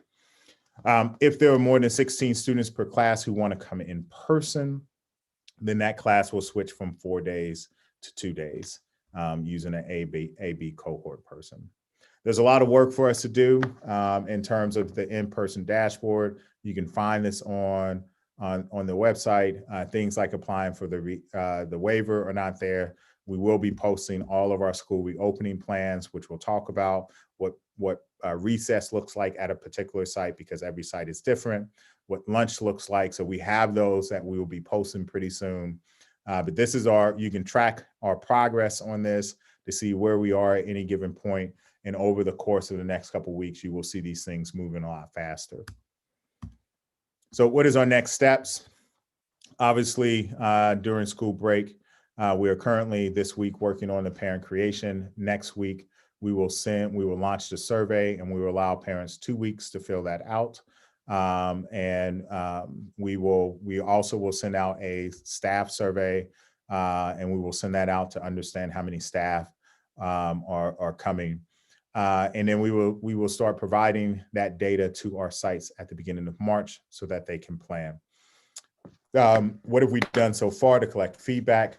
And I can tell you there isn't an overwhelming perspective about whether or not we should or should not open. I think it is right down the fence. If not, people are a lot more conservative. So I do not want to misrepresent any group. Principals, our leadership team, they're willing to do what is needed. It doesn't mean that there's not trepidation there. We had a staff town hall. Overwhelmingly, like I said before, there was a lot of concern about not having a vaccine. Obviously, today the board will weigh in and provide more feedback about their thoughts about this. We will be doing a community check-in. We will get more feedback from the community check-in. We have our reopening task force that will reconvene next week, and we will talk about it. And yes, there are concerns about things like music and PE and athletics that we will be talking about. And then, of course, we have our focus groups. We actually have redesigned our focus groups into 3 different groups. One is staff, one is elementary, and one is middle, and they will provide us with feedback. One of the concerns that was brought up is that oftentimes when we talk to all our focus groups, we talk to them and elementary parents outweigh the middle school parents. And so it feels like it is an elementary focus group as opposed to it being middle. So we're going to break those up. Those all have been scheduled over the next couple of weeks. Obviously, the next 2 weeks, we'll be working on the logistics. And then every 2 weeks we will start. And so we've already submitted our COVID safety plan to the state. And we've already submitted it to the county. We're not obligated to post it. However, we want to go ahead and have that done. So we are making all the steps and all the efforts in order to get this done moving forward. So our biggest next step is we will continue our community engagement to learn about considerations. We'll review and refine the plan. We'll continue to monitor county data, determine the viability, and we'll provide the Board of Trustees with more feedback and a recommendation. It is possible that after collecting the feedback and sharing it with the board, that the board may decide, or my recommendation may change, that we remain closed, or it could be that our recommendation could be that there's an overwhelming majority of individuals who are willing to go ahead and continue to move forward, and so we should keep pressing on. But we do want to collect that information and provide that to the board. However, I think it's important, at least for me, to provide a recommendation, at least today, that says that there is at least a line drawn in the sand. And we hope that all of our teachers are vaccinated by then. And we hope that you know, our safety measures that have been in place will continue to hold up the way that they have. And so we'll weigh all of that as we bring it back to the board, so that you can make a final say on this particular item. So what are the final dates, the dates that are coming up? These are the meetings that we've already had across the board. We will continue to reach out and get more information from each one of our groups. That is the end of the presentation. So I tried to keep it as short as possible today. Thank you, Dr. Rudolph. All right, questions from trustees. Trustee Chang. Thank you, Dr. Rudolph. Question about reopening for middle school multi-subject. So could you speak a little more, walk us through what it looks like to have a teacher in the front of the room, the kids there, when they have multiple subjects, versus, I think there was a really clear definition of what it looks like for elementary school at the parent coffee on the Friday a few weeks ago. But how does it look for middle school? So all of our students were placed in cohorts. So when we originally started this, we built a bell schedule that's staggered to allow students to come in. And then we placed all of our students in cohorts, and we assigned them to a group of teachers. Students actually will remain in their classroom. They will have breaks. Part of that stems from the risk that is a little bit greater for middle school. Actually, students or kids who are 10 and up, their respiratory systems are more likely to spread than the elementary. And so that's one of the recommendations that we came in. And so when we designed this plan, we designed it with that in mind, that when we reopen middle school, kids will stay in the cohorts and teachers will bounce from class to class. And we do recognize that this is an issue. You know, I know Sean Dechter brought it up. I was a teacher on a roving teacher when I first taught high school. I know what it's like to move from class to class. It's not fun at all. Everybody wants to own their own class. Unfortunately, though, considering the circumstances, the best that we can do in order to adhere to the guidelines. Other questions from trustees? Trustee Blakely. I think it was the last presentation, or maybe the one before that, that you said we had 12 or 20 substitutes, but 12 of them were on permanent assignments. So we only have 8 substitute teachers in our pool. Does that continue to be the case? We are coming up with some creative solutions to support our sites. We have a couple sites that do not have enough teachers on a grade level, or do not have any teachers on a grade level who would be able to come in for in-person. And so we are floating the idea of the possibility of using pods to support those classrooms so that kids can come in and teachers are still able to teach. We also are going to expand our substitute, continue to try to expand our substitute. And I know that some districts have actually been incentivizing employees to become substitutes. And so we're going to do all of those things over the next couple of weeks.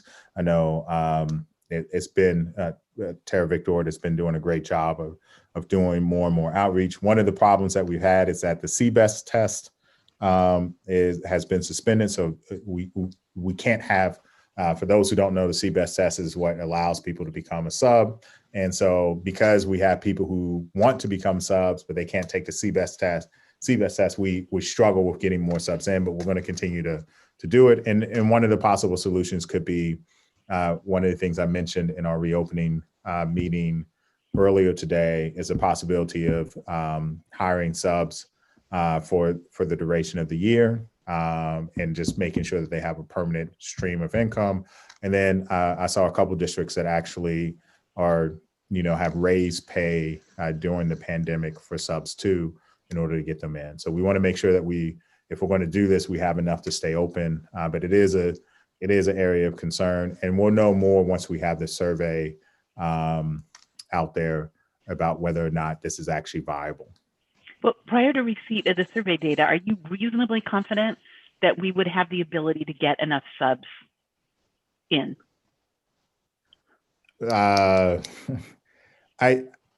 think it's going to be one of those lifts that we have in order to get subs to come in. I think, I understand their concerns, and I understand the teachers' concerns, and so we're going to do everything we can. I think at our current state with subs, it's going to be a limitation, but I'm hopeful that with some of these other tricks up our sleeves, we may be able to solve the issue. But that will also be something that I bring back to the board when we get closer to say, this is a real issue that I'm concerned about. Okay, thank you. I have other questions that maybe I should let my colleagues take a crack first. Yeah, I'd actually like to build off of your question, Trustee Blakely, around substitutes. So, we have a statewide teacher shortage, we have a statewide substitute shortage, and I don't think this problem is going to go away by the fall, per se. So I think we're going to be in this world where getting subs and staffing is going to be a little more challenging for a while. And then we have the issue that, if somebody has to quarantine, or if somebody is ill or has to take care of a family member or whatever. So I think that how we support substitutes when they are teaching is going to be really important. They don't usually have a teaching credential; it's not required. And right now, to decrease the substitutes shortage, the state is looking at actually waiving some of the hoops that you have to jump through to be a sub. It's not to say we don't want those people to substitute, but their qualifications are perhaps going to be even less than what we would normally have. I know behavior management is one of the huge challenges for a new teacher, and it is really one of the arts of being a substitute. And then we put that behavior management online, and our teachers have really risen to that challenge, and I've seen them doing incredible work this year. How are we going to support substitutes in doing that work and make sure that we aren't, kind of losing some learning time when we have to go to a substitute for something? As I explained to the principals, and I believe I said this in the staff town hall, but I mean, it's been multiple meetings, so I can't really remember. But if I didn't, then hopefully they'll hear this. We are not going to let a kid hold a classroom hostage or a school hostage. Students will either have to follow the guidelines and follow the rules, or we will put them in distance learning. I think there's a time where we can be a lot more flexible and we can be a lot more understanding. But I think, if we reopen and we're in a situation where obviously there's the public health risk, we need kids to be able to adhere to the guidelines. And so I've instructed the principals that they need to be unapologetic about holding kids and families to the guidelines and not giving kids multiple chances in order to make do. Because obviously it's not like we're suspending a kid. We have another alternative to provide them with an education that we feel confident is still providing some opportunities for them to grow. It just won't be in front of the classroom. And it's a commitment that if we reopen, that I have for all of our teachers. I'm empowering every single principal to act on that. Thank you.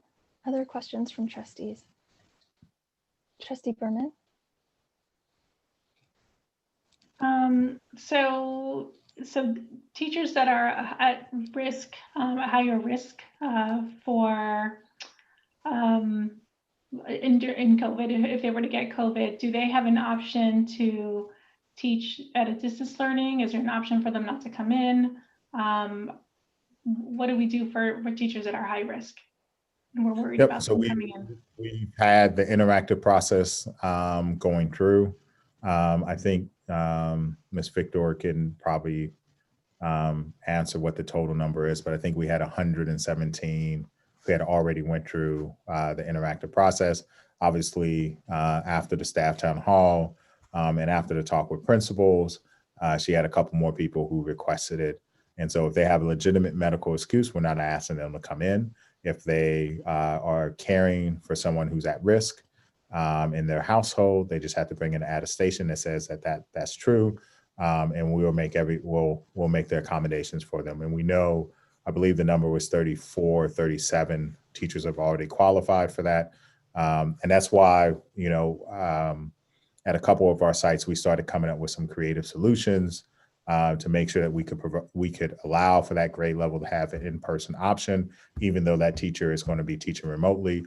And that was in large part because the only other alternative was to take individuals from one grade level close to the end of the year and put them on another grade level in order to allow kids to come in. And so that's what we've been looking at. And then there's also in the survey option that, Ms. Hausman has been working on with parents. It is also the solution of, I'm perfectly fine with where I'm at. Like, I would love for my kid to come in, but if I can't, if you're saying this is the only option I have, I will take this option in order to make it work for the school. And so we're going to add something. I mean, that's a very generic, loose way of saying how the survey is going to be constructed, but that will be there. And then it also will allow the principals ask for an open box so that parents could sort of write some comments so that they could go through and sort of understand what the parents' thinking is, which is a lot more information than what we took from the last time. And so we think that will also help us with some of the scheduling concerns that we have. Okay. So it sounds like parents, if they want to stay with their teacher, they can mark that. I want to stay with my teacher, whether they're distance learning or they're in the classroom. We can't guarantee that's a certainty, but we're doing everything within our power through pause, through hiring subs, through the survey to make that a reality. And each site is going to make the decisions that they feel they're going to use the data to really work to make this happen. I think I can already hear the parent emails coming in asking if parents will know when they complete that survey whether their child's classroom teacher is going to be teaching in the classroom or from home. We won't know until we get the results. Okay. And so while our leadership team, our principals, assistant principals have done an amazing job using the data they had. That data is from the fall.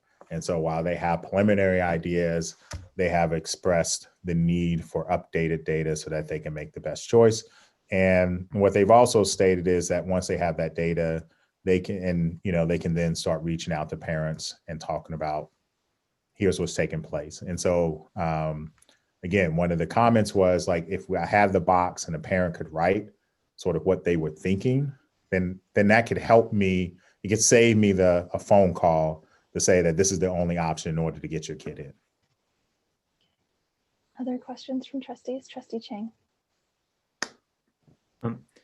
At a site level or a grade level, will there be some flexibility to be able to do some reconfiguration if needed in order to honor the medical request of a teacher? So like, I understand most of our default plan is, teachers are teaching in person and they're teaching at home to home students and in person.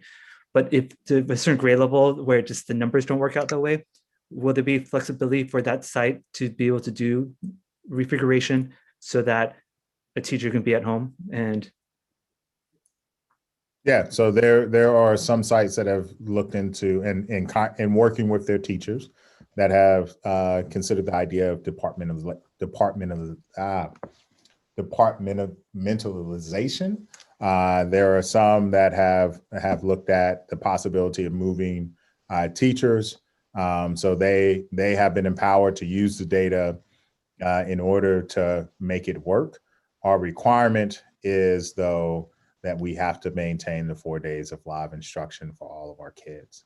And so how that looks across different sites may be different from school to school. And so, the principals have been sharing ideas, but the one thing I want to caution parents on is do not compare one school to another school, because there are so many factors that go into play, from class size or from the grade level size to the number of available teachers to the number of people who have requested it. And so this is one of those moments where we can't compare schools across the board. Trustee Blakely. I wanted to understand a little bit more about the vaccine availability and the prioritization.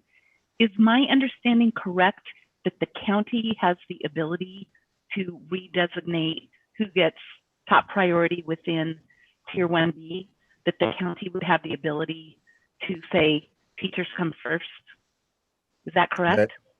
The county, to my knowledge, the county is the one who is in control of the process while the governor makes the recommendation. However, I think everybody is following the governor's cue. And obviously he just made this comment just recently about how he wants to prioritize.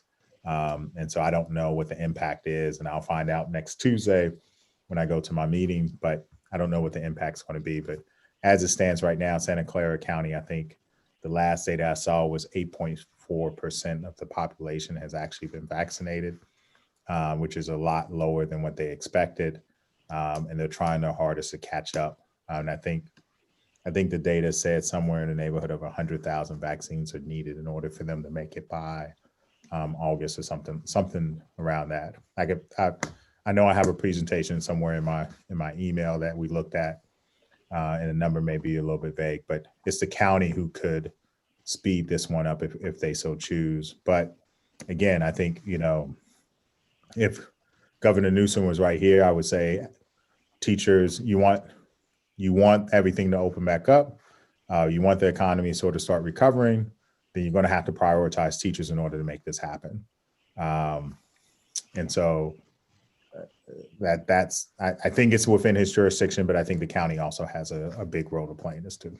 Okay, I got something from Supervisor Simidian today saying 65 and older, but I am just wondering that if there were petitions and, calling into county supervisor meetings and emails saying, get our teachers vaccinated, whether the county would have the discretion to do that, because I think some other counties have done that. Things may have changed today because of the governor's new announcement, but yep, I know, would really like our teachers to be able to get vaccinated. Obviously, we all would. Yeah, if we, so I was talking with Carmen Geisels, who, I was about to call her deputy superintendent, but I guess technically she's superintendent now, but, and she and her teachers got vaccinated in Tahoe Truckee. Right. And so and I think, and there are other counties where that's happened, and then there are some counties where it hasn't. And so that's what leads me to believe that the county has a sizable influence. And I completely, and I'm not trying to argue that 65 and up should not get their vaccines. Right. Obviously, my parents are older. I want my dad to get a vaccine. But my sisters who live in Ohio, my brother-in-law, my niece, they all got their vaccines because they're educators. And so I think there's a way to bridge both. And so using Governor Newsom's analogy, I think all of us need upgrades from premium class to first class. And I'm sure none of us will miss this flight if we were given the opportunity to sit in first class and have a little champagne or something like that. So hopefully we can make this happen. But it is going to take some advocacy with our county, and it's going to take some advocacy at the state level. Thank you. And adding to that, something that was just announced today, the county has now switched their requirements for vaccinations. You don't have to go to your healthcare provider. You can go to the county as well, and other healthcare providers are going to start opening it up. So if you hit the 65 and over bracket right now, you can sign up on the county's website, regardless of who your healthcare provider or your insurance is, and go ahead and schedule an appointment and get in there and get vaccinated. And I think that's a real effort to move things along. It's just as we move that along, how do we make sure we get our educators vaccinated as quickly as possible. Other questions, Trustee Chang? Question about if and when we reopen regarding testing, what would be the testing interval when we open for teachers and for students? And what's your sense of like supply for the testing kits and getting like the logistics of that? How comfortable are you feeling about that process chain? So we have a pretty good relationship with El Camino Health. They've been doing our testing. We've already moved up to every other week testing, and it's been on site. They will also support the testing of kids, which technically they're already doing, except now they will prioritize it. One of the things that we're seeking clarification on is whether or not all kids need to be tested every 2 weeks, or whether or not we can do a random sampling. And I know in other districts, I don't want to out them, they simply say, you know, it is available for parents to test, but they aren't necessarily forcing students to go test. I will tell you my preference is that if we go down this road and we reopen, we will be doing random testing. And if a parent decides that they want to bring a kid in out of safety for our employees and as well as the students, we will require random testing at all of our sites, just a random group every so often. And that follows the New York City model, which has been pretty successful, which is why they've been able to remain open for quite some time. Will we be exploring pool testing? What type of testing? Will we explore any kind of any service that'll provide pool testing of like bundling a group of student kits to test there's some service, like I heard that, I know a trustee may jump in, that Los Altos was looking at a vendor to do that. Los Altos is partnered with someone. Right, but Los Altos is actually, I was talking with Jeff Bayer today, and they're currently using El Camino for their testing. And so while they may be looking for another vendor to also access it, El Camino feels pretty confident that they will be able to do it. And so, you know, I hate to say if it's free, it's for me, but you know, in this case, testing can eat through our budget pretty fast, just by the number of tests that we would have to give every other week into the number of students.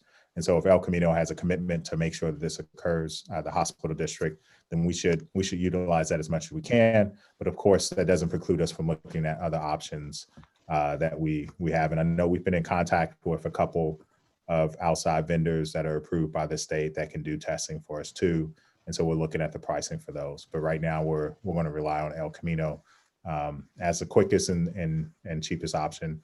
And partly because that also helps with the contact tracing that is going on in the community. And so it makes it it's not as heavy of a lift for our HR department to do when we have El Camino who's helping to support us and works with the county.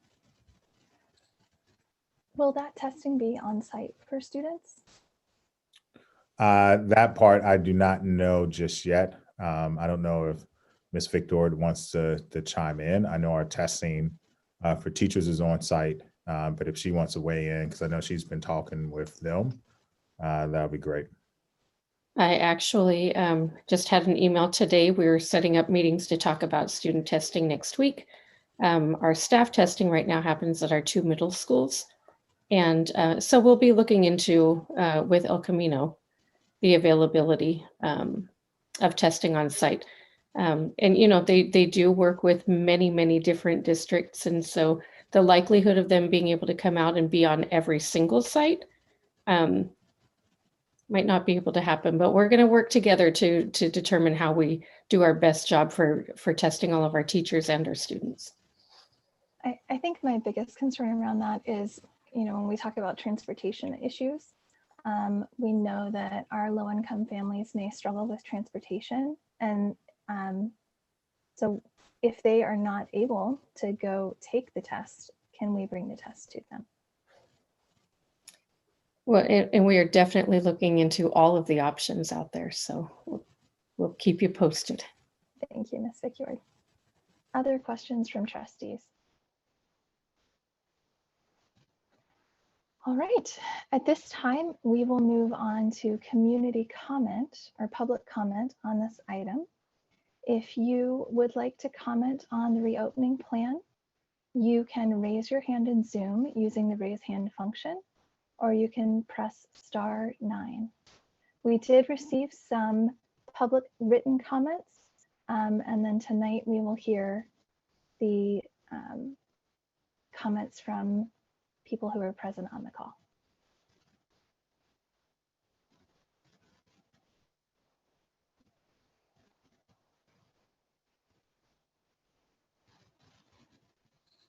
All right. I'm going to close this hand-raising process now so that I can allocate, we usually have 10 minutes for each item, so that I can allocate time to the speakers. So we have 4 speakers and you will each have 2 minutes. We will start with Miss Pewitt when our timer is set up. Miss Pewitt, you may unmute yourself. Hey, can you hear me? Yes. Thank you.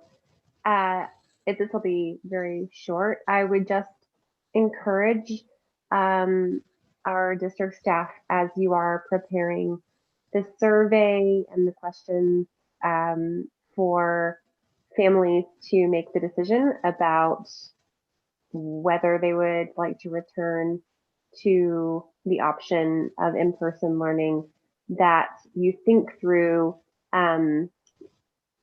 imagine yourselves in the position of a kinder family, a first grade family, a second grade family, a third grade family, a sixth grade family, and a Spanish speaking family, a family who may not speak English or Spanish, and imagine that family's thinking process as they're trying to envision a special education family, the environment that their child will be returning to, so that before you even publish the survey, you can create some sort of communication about what the environment will actually be, and allow families to envision that so that they can make a choice that they will be confident in as much as possible. Thank you. Thank you, Ms. Pewitt. We will next go to Lori Brody. Ms. Brody, you may unmute yourself.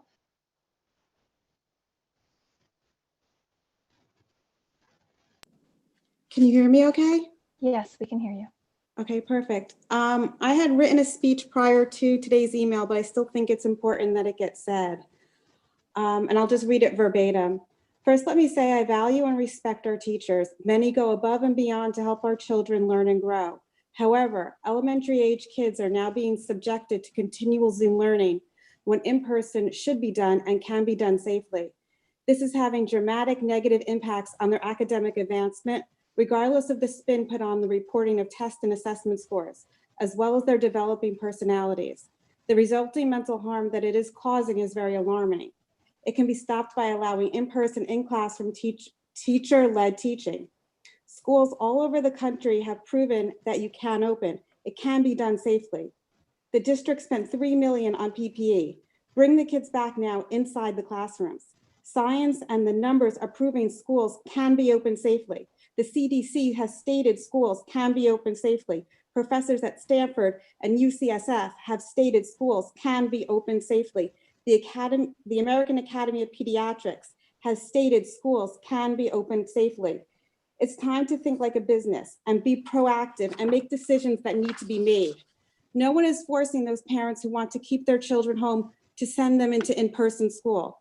But those of us who want in-person are not being given the option, thus being forced into Zoom school. It is a personal family decision. Please give the choice back to the families. Thank you for your time. Thank you, Ms. Brody. We will now move on to Isaac Taylor. Mr. Taylor, you may unmute yourself. Hi, thanks for a really good presentation, Dr. Rudolph. And I really admire your responsible management of this unprecedented challenge. As I emailed to the trustees 2 weeks ago, this is really the challenge of our lifetime. And as a parent who sees his children suffering from online school, as the last public comment described, I totally get it. And frankly, I envy some of our neighbors who send their kids to private schools that are open. And yet I worry that how we do what comes next, how we reopen, is incredibly complicated, right? Testing, where it happens, when it happens, cleaning, disinfecting the rooms, how frequently does that happen? Masks, what type of masks, are they required? Are the kids going to be in the classroom in N95s? Or, are cotton fashion masks acceptable, or no masks at all? The details of this are fiendishly complicated. And I encourage you to review the email I sent to the trustees describing the difference between what happens if each infected person infects only one other or more.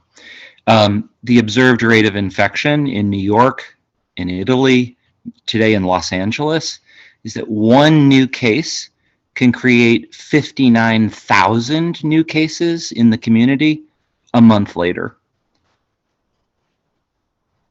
That means, like, quite literally, everyone could get it again. So I encourage you to be super careful with the details rather than the abstractions and the thrust. Thank you, Mr. Taylor. I noticed that someone, it looks like Donna Lee, raised her hand after we had already divided up the time based on the number of speakers. We only have one more speaker who is a part of that, and that is phone number 408-921-4534. You may unmute yourself and you will be the last public speaker.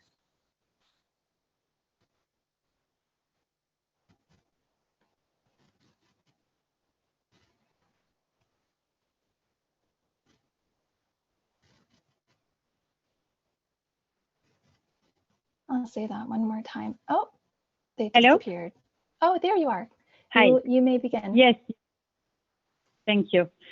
The board meeting, the board keeps saying to the Mountain View families, please share your concerns and comments with us, and we'll take them into consideration. Kids' mental health was a topic raised by lots of concerned parents more than 3 months ago in the October board meeting. Many of us shared how the lockdown and isolation are affecting kids of all ages in so many ways.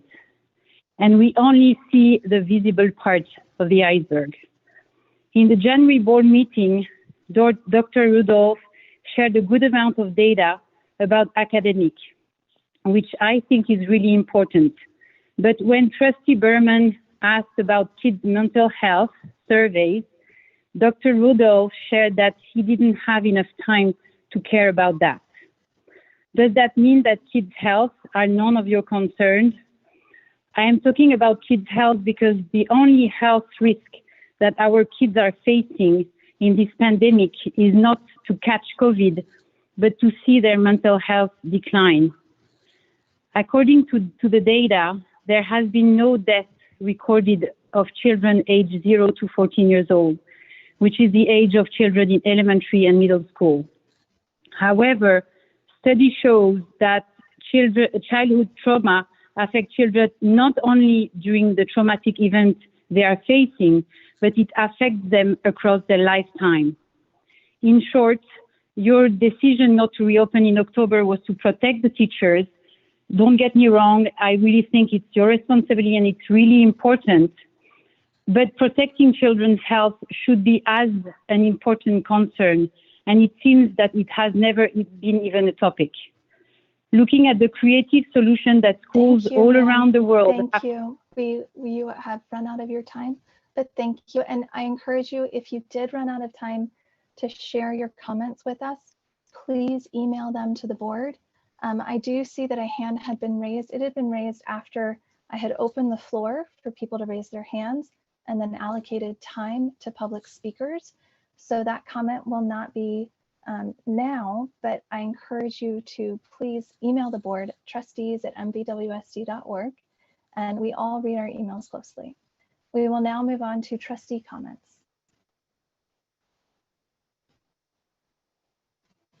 Trustee Berman. So I want to thank Dr. Rudolph and the leaders of our district and the schools and the teachers for their focused attention on distance learning and for developing and executing what I think really is an exceptional distance learning plan that kept our students learning and our teachers safe. And I'm not a health expert, so when we talk about the pandemic and we talk about reopening schools and what's best for students and staff, I have to rely on our public health officials and what they're telling us to do at this time. And they're telling us that it's safe to reopen. The transmission levels are low in our classrooms with our young students. And I also count on them to tell us when, if it's not safe, that we should change our plan. And I know that Dr. Rudolph has invested extensively on being able to be nimble and pivot if needed. The experts are also telling us that we can keep our teachers safe and our students safe if we have specific mitigation measures in place. And this is really where Dr. Rudolph and his team have invested so much time. So I'm confident that we are creating the safest environment for our teachers and our students to come back. And we're also hearing from our pediatricians and our mental health experts that our children are really struggling. The levels of depression and anxiety are up, even among our youngest children, and many children rely on schools to help them access the mental health services they need. The emails and the conversations I've had with parents and friends and neighbors confirm this for me. I was hoping that today's recommendation would have been to begin the tiered opening process now, even if it meant maybe adding a longer runway until we really open up, or we had a fixed date in mind. I know that there's the table with the schedule, and it looks like we would all be open by April, but there's no guarantee that the red will start right at that timeline exactly. So I was really hoping that we would have something a little bit more concrete to look towards tonight, and I'm a little disappointed that that's not the case. I wasn't part of the board when these conversations were happening, and I have really a tremendous amount of respect for the work of the previous board. Most of you are here, and the district leadership that helped us navigate the pandemic and the guidelines for schools that were constantly changing. I'm glad that those guidelines are finally more consistent, and I don't doubt for a second anyone's commitment to students and teachers. I was a teacher myself and a principal, and I value the work of our educators and their health. I personally think it's time that we open our doors and let students back in the classroom that need to be back, and give the power back to some of our parents to make those decisions. Last thing, I understand that we have a full staff. We need to have a full staff of qualified teachers, and that's really critical for our ability to educate our students for the remainder of the year. So I understand that that's something we really need to consider, and we need to have a viable model to make sure that we have a successful remainder of the year. Thank you. Thank you, Trustee Berman. Trustee Wheeler. Yeah, I'm going to be quick. I think Superintendent Rudolph wants to get direction from the board tonight. So the direction from me is that I agree with his recommendation and I appreciate it. And that's where I am. Thank you, Trustee Wheeler. Other trustees? Trustee Chang. As a teacher who actually had to teach this hybrid model and was on my school's reopening committee, I've been thinking about reopening for this whole year. And this plan that Dr. Rudolph is presenting is, in my professional opinion, the best plan that we can have at this moment in this crisis.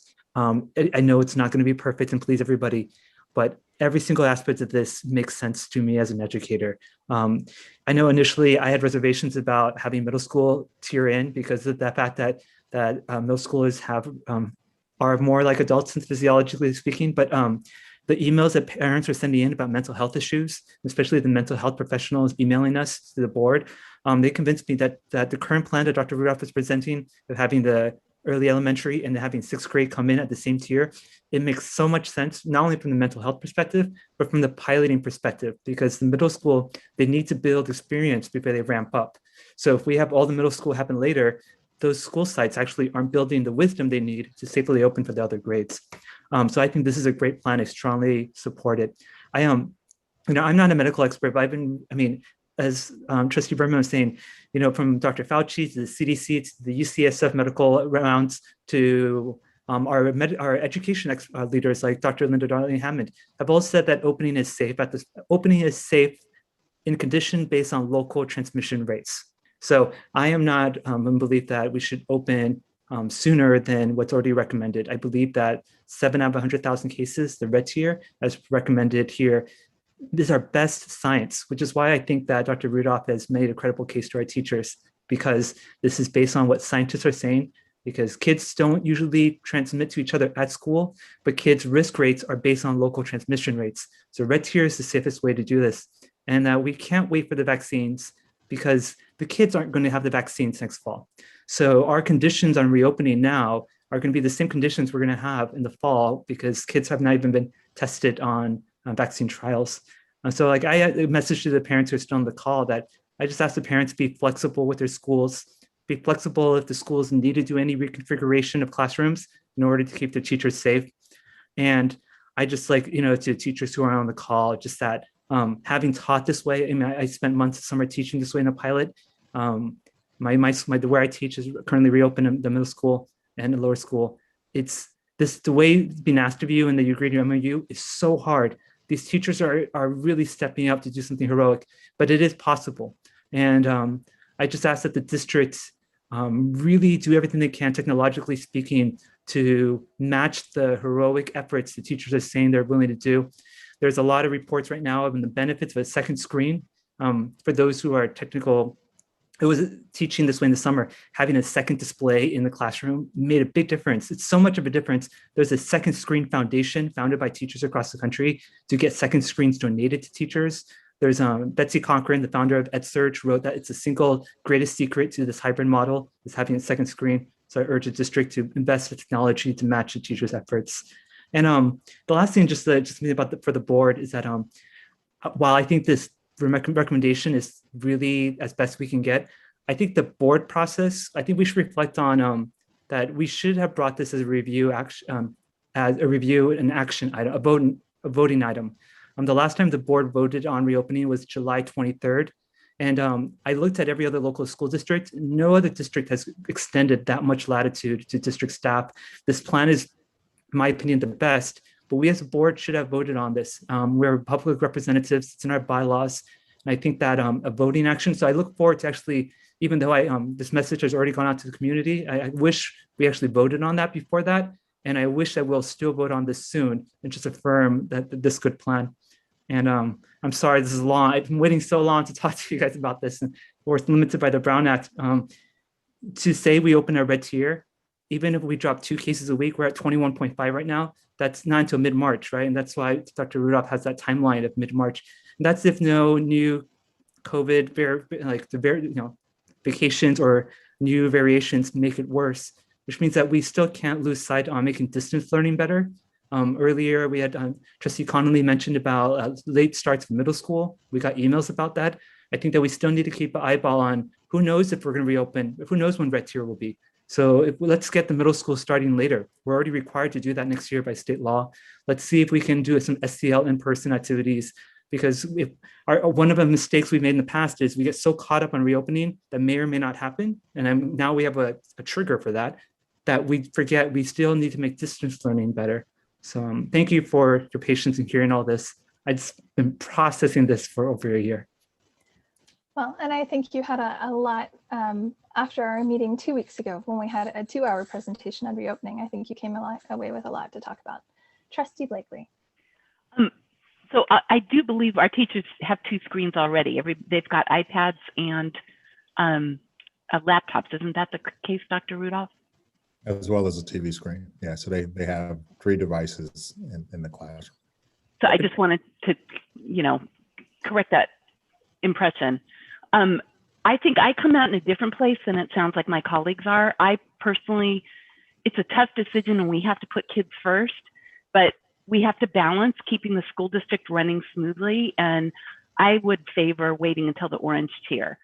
I am very concerned about our teaching staff and their comfort. I'm concerned about the practicalities of not having enough substitutes. And our teachers have been under such incredible stress this year. You know, it's not just the teachers, the kids, the families, everybody has, but our teachers have just been teaching their hearts out and learning all kinds of new things.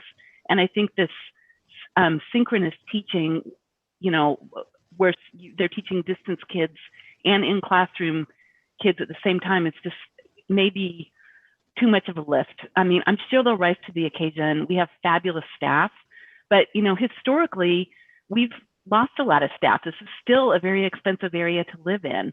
And I just worry that this may be, you know, the straw that broke the camel's back. And I would really like to keep our amazing teaching staff on board and have us be a go-to district the teachers want to come teach at, and not have us have this huge deficit next year when, as you mentioned, you know, we're probably still going to be masking up and whatnot. I sure as heck hope that the county and other officials will see to it that our teachers will have been vaccinated by then. And I think that will alleviate some of their concern about teaching live. And when we structure the classrooms for next year, if we still have a distance option and a live option, we can allocate the classes accordingly, so we won't have teachers that are having to do both at the same time. So, you know, I do appreciate the thoughtfulness of the plan, and I respect my colleagues, and I feel for the kids that are struggling mentally with mental health issues. And, you know, there are those kids and those issues are real. And so I echo what Trustee Chang said about, in the meantime, trying to make sure that the distance learning that we are providing is robust, that includes some of those other opportunities like the education, the outdoor, the recess sports thing that you were working with, getting permission from the county to do. I don't remember which group that was in, but some kinds of other live activities that can be done safely. In the meantime, I would welcome seeing that in the meantime. So I appreciate all the thought that's gone in, and I'll go along with things, but I'm on the other end of that spectrum. Thank you, Trustee Blakely. I appreciate the thoughtfulness of my colleagues in considering this issue. I know that we have been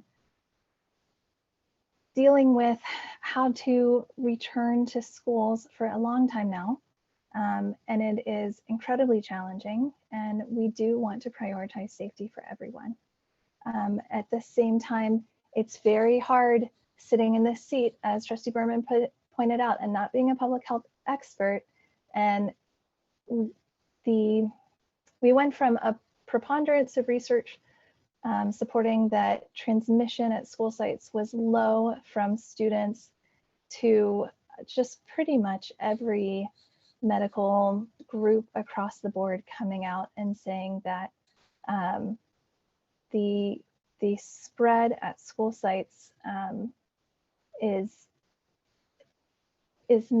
not, we're not seeing huge super spreader events across the county, for example, in the schools that have already opened. And it's because of the mitigation measures that we have learned so much about how to protect our staff and our children when they're in that space. So, I mean, I think we've all really struggled with this decision, but I do support Dr. Rudolph's recommendation. And one of the reasons why is the mounting mental health data as well as the public health data. So the county superintendent gave a presentation to the County School Board Association last week, and I pulled up those slides, and that was, maybe it was 2 weeks ago, but that was one of the moments that really started to concern me, because we're having data roll in from Q1 of 2020 to Q3 of 2020. And what we're seeing across California is there's a 19% increase in the average number of youth deaths per month from Q1 to Q3 in 2020. And the proportion of mental health related emergency department visits increased by 24% for 5 to 11-year-olds and 31% for 12 to 17-year-olds in across those 2 quarters. So I think for the students who are really in desperate straits, we need to have this option more widely available. My hope is that, given the way the county has shifted who gets vaccinated where, this change that they made today, that we're going to start being able to move people through getting vaccinated more quickly. It's all about supply now. And at the same time, FEMA is opening up a site in Alameda County that's going to do 6,000 vaccinations a day. And we're also seeing the county is projecting that they might be able to get an increase in their vaccination, how much they're getting each week, by about 20% a week. So I want our teachers to be vaccinated as quickly as possible, and I encourage people to advocate to our Board of Supervisors around that. If you go to the county website on testing, one of the first things it says is the county does not determine that who is tested next. That is only sort of true. They don't determine which tier the state is in, but they are making the determination within Tier 1B, Area 1, they are choosing between essential workers and people over 65. And my assumption is that's because there is a higher rate of mortality for people over 65. So I understand why they're doing it, but it is a choice within our county that we're not seeing necessarily in all counties across the state. Are there any further comments? Yes, Trustee Chang. Oh, just to follow up with what you're saying, President Connolly, about so in an average demographic group, teachers are about 5% the size of the over 65 group. So totally understand, or by going by risk factor. But if we kind of use analogy of, like, imagine if you're on the line in a supermarket, putting teachers up front, as they are doing in Oregon, delayed the over 65 group by 3 weeks in Oregon. So if we as a community, I know these are tough decisions, and I understand parents wouldn't want to advocate to the county to put teachers first, but if they decided to advocate, as they did in Oregon, it's not saying over 65 won't get it. Teachers are only 5% the size of the pool of people that are over 65. So you're saying if we put teachers first to get to, well, I think we should reopen regardless, because we're not going to have vaccines for everybody at school next year anyway. But if we do put teachers first, it's just putting a few weeks back. So if anyone's on the fence for that, and just also that we often said that Mount View is on the border of those schools like Los Altos and Palo Alto, which different demographics have reopened earlier, and we are this border city because of different demographics. Schools of our demographics are at this moment making the same decision. Sunnyvale is also going red tier as their trigger to reopen, as so is Ravenswood. So if we look at the schools of all our neighboring schools that are like us, they're all reaching the same good conclusion as Dr. Rudolph. Trustee Berman, did you still have a comment, or did you? Yep. I did, yes. So I'm just wondering, I'm gonna just cross my fingers that we do get ourselves into the red and that we can follow that timeline, which I think is really a good timeline. But there's no guarantee that that's where we're gonna be, right? So if there's a chance that we are in the red and those numbers sort of stay in the well, I guess it wouldn't be the red. The red is 7, is that correct? 7 per 100,000. Okay, so if we like hang out somewhere in the 15 or so, and that's just where we are, what's the end game? Like, is there a date? It's just that, is there a date where we're going to say, even if we get to a certain number, we will open, or we're definitely committed to the red and then the 2 weeks, and at one point are we going to say, well, we're not going to change everyone's schedule because now it's mid-May. So I'm wondering if we can, like, how can we make things a little bit more concrete? Because I still feel like there's a lot of ambiguity, and I think that if, like, again, back to that table, that's sort of if we hit that number, that's when that's going to all line up and work out. But I'm just wondering, what if that number doesn't come? What do we do then? So anyhow, so that's sort of where my mind goes, because I think that, again, it's this ambiguity of still having to sort of have the conversations and waiting, right? That's all. So there is a point of no return, but it's also dependent on other factors. One of them being testing. Like I mentioned before, it isn't waived, and so we are, if, assuming, because right now we're preparing for testing as if it's about to happen. And so that there is a point of no return as long as testing comes into place, because there's going to be some logistical nightmares of trying to bring kids in right before you start testing. And so that is one of the considerations that we have. But, if that, as I mentioned, I think at the previous meeting when we talked about reopening, if that doesn't happen, then the conversation becomes something totally different, which is, and let's just say it's April, right? Because that's when testing starts. If in April there's no testing and we hit the red tier, then is it still worthwhile to reacclimate kids who haven't been in school, especially our youngest and our most at risk, to bring them in because they need it? Or is it that we say that we're just going to ride this out into the very end of the year, knowing that we've already made different types of changes? Obviously, this recommendation, and part of the reason why it's not an action item today, to allow the board to sort of hear each other talk, and then have the ability. We have a special meeting on the 28th, and we can put this on the meeting on the 28th. I'll talk with President Conley about that. But obviously, the board is more than welcome to put any types of deadlines that they want. To say, this is the line in the sand for a specific date. You can obviously choose to move up and say at this, per 100, or you can move back and say the orange tier, right? And so what we hope is that by the 28th, there'll be enough data that we can share so that you have a fuller picture, as opposed to anecdotal records of what I'm hearing in different types of meetings, because we'll have something more tangible and quantifiable. Trustee Chang. On the question of is there a point where it's not worth reopening? I would encourage the board and Dr. Rudolph that, Dr. Rudolph, we talked about this before, of I think there's a benefit for staff to get the experience of seeing how to safely reopen and feel the confidence reopening, even if it's only for a few weeks, because then in the fall, the iceberg is taken off, because they have that confidence of even getting 2-3 weeks of test teaching in person in this way will allow you to have some wisdom going into the fall, so the fall doesn't feel so nerve-wracking.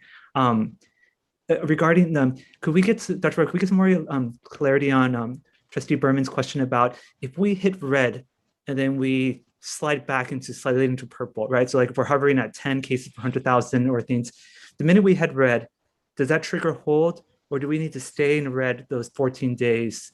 Do you have a recommendation for us on that? How hard of a red trigger is that? At least for me, and then of course the board can change this, but it's a hard red trigger. So if we go in and out of it, then obviously that will keep us sort of in limbo. The goal obviously is to stay within red and to continue to trend downward. And part of the rationale for thinking about this is, obviously we were in red for a couple of weeks in the fall, and we had already made the decision at the beginning of the year to stay where we were. And of course, I don't even think at that time there was a color code system. I think it was something totally different. So it's evolved multiple times since then. But then we saw this huge spike as a result of vacations from holidays and stuff like that. And so I know there's a lot of trepidation among staff at all levels about being open in the purple. And then obviously with the stay-at-home orders, all that's a part of the consideration. So for me, but again, the board can direct me any way that they want. For me, the red is a hard line, and we need to stay within the red within the 14 days. And just looking at how we're trending and looking at how other counties are trending, there's a precipitous drop that is occurring as a result of our actions as a community. And so that's what leads me to believe that we'll continue to trend downward. But again, Super Bowl, ski week, spring break, all those are going to be factors that will impact this. Thank you. All right. I think we are done with this item. Thank you, trustees, for your thoughtful consideration, and Dr. Rudolph for all of the work you and staff have done preparing for this. And thank you to our teachers and staff. We're about to move on to closed session.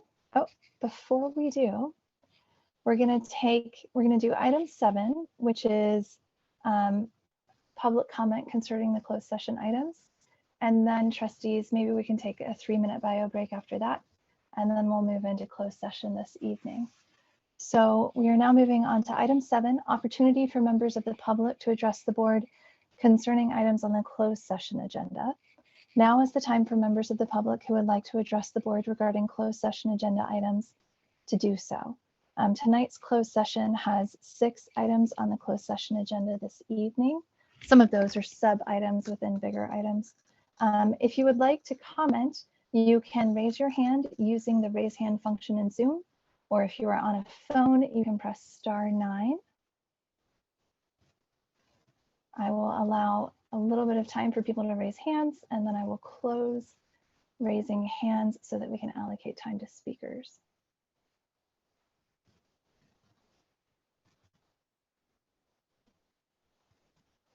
We do not appear to have any oral public comments on closed session. So with that, at 10:23 p.m., the board will move to closed session. 3-minute bio break. I'll see you in there at 10:20, let's say 10:27.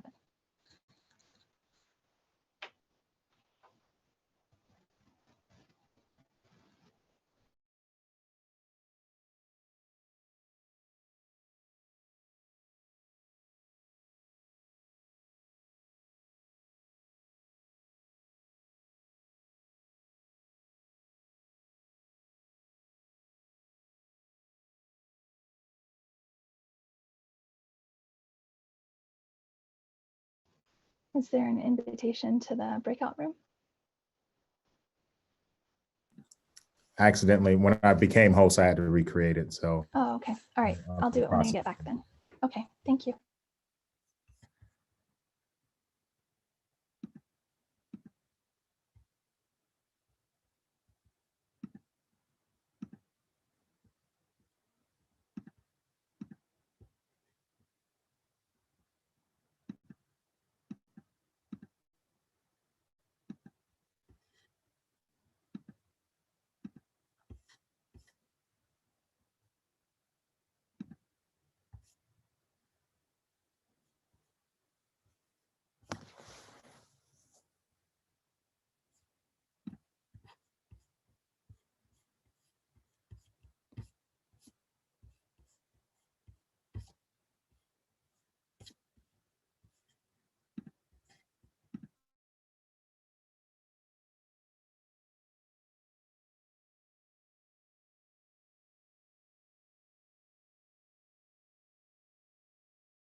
Go ahead and call it a night, Tara. You too, Dr. Westover. It's all good. Rebecca. Night. All right, no worries. I'll shut it down. Thanks. Yep. Good night, y'all.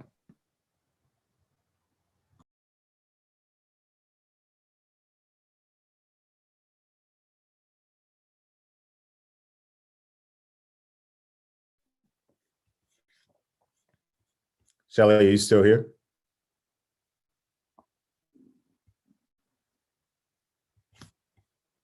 Okay.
All right. At 11:58, we have come back from closed session.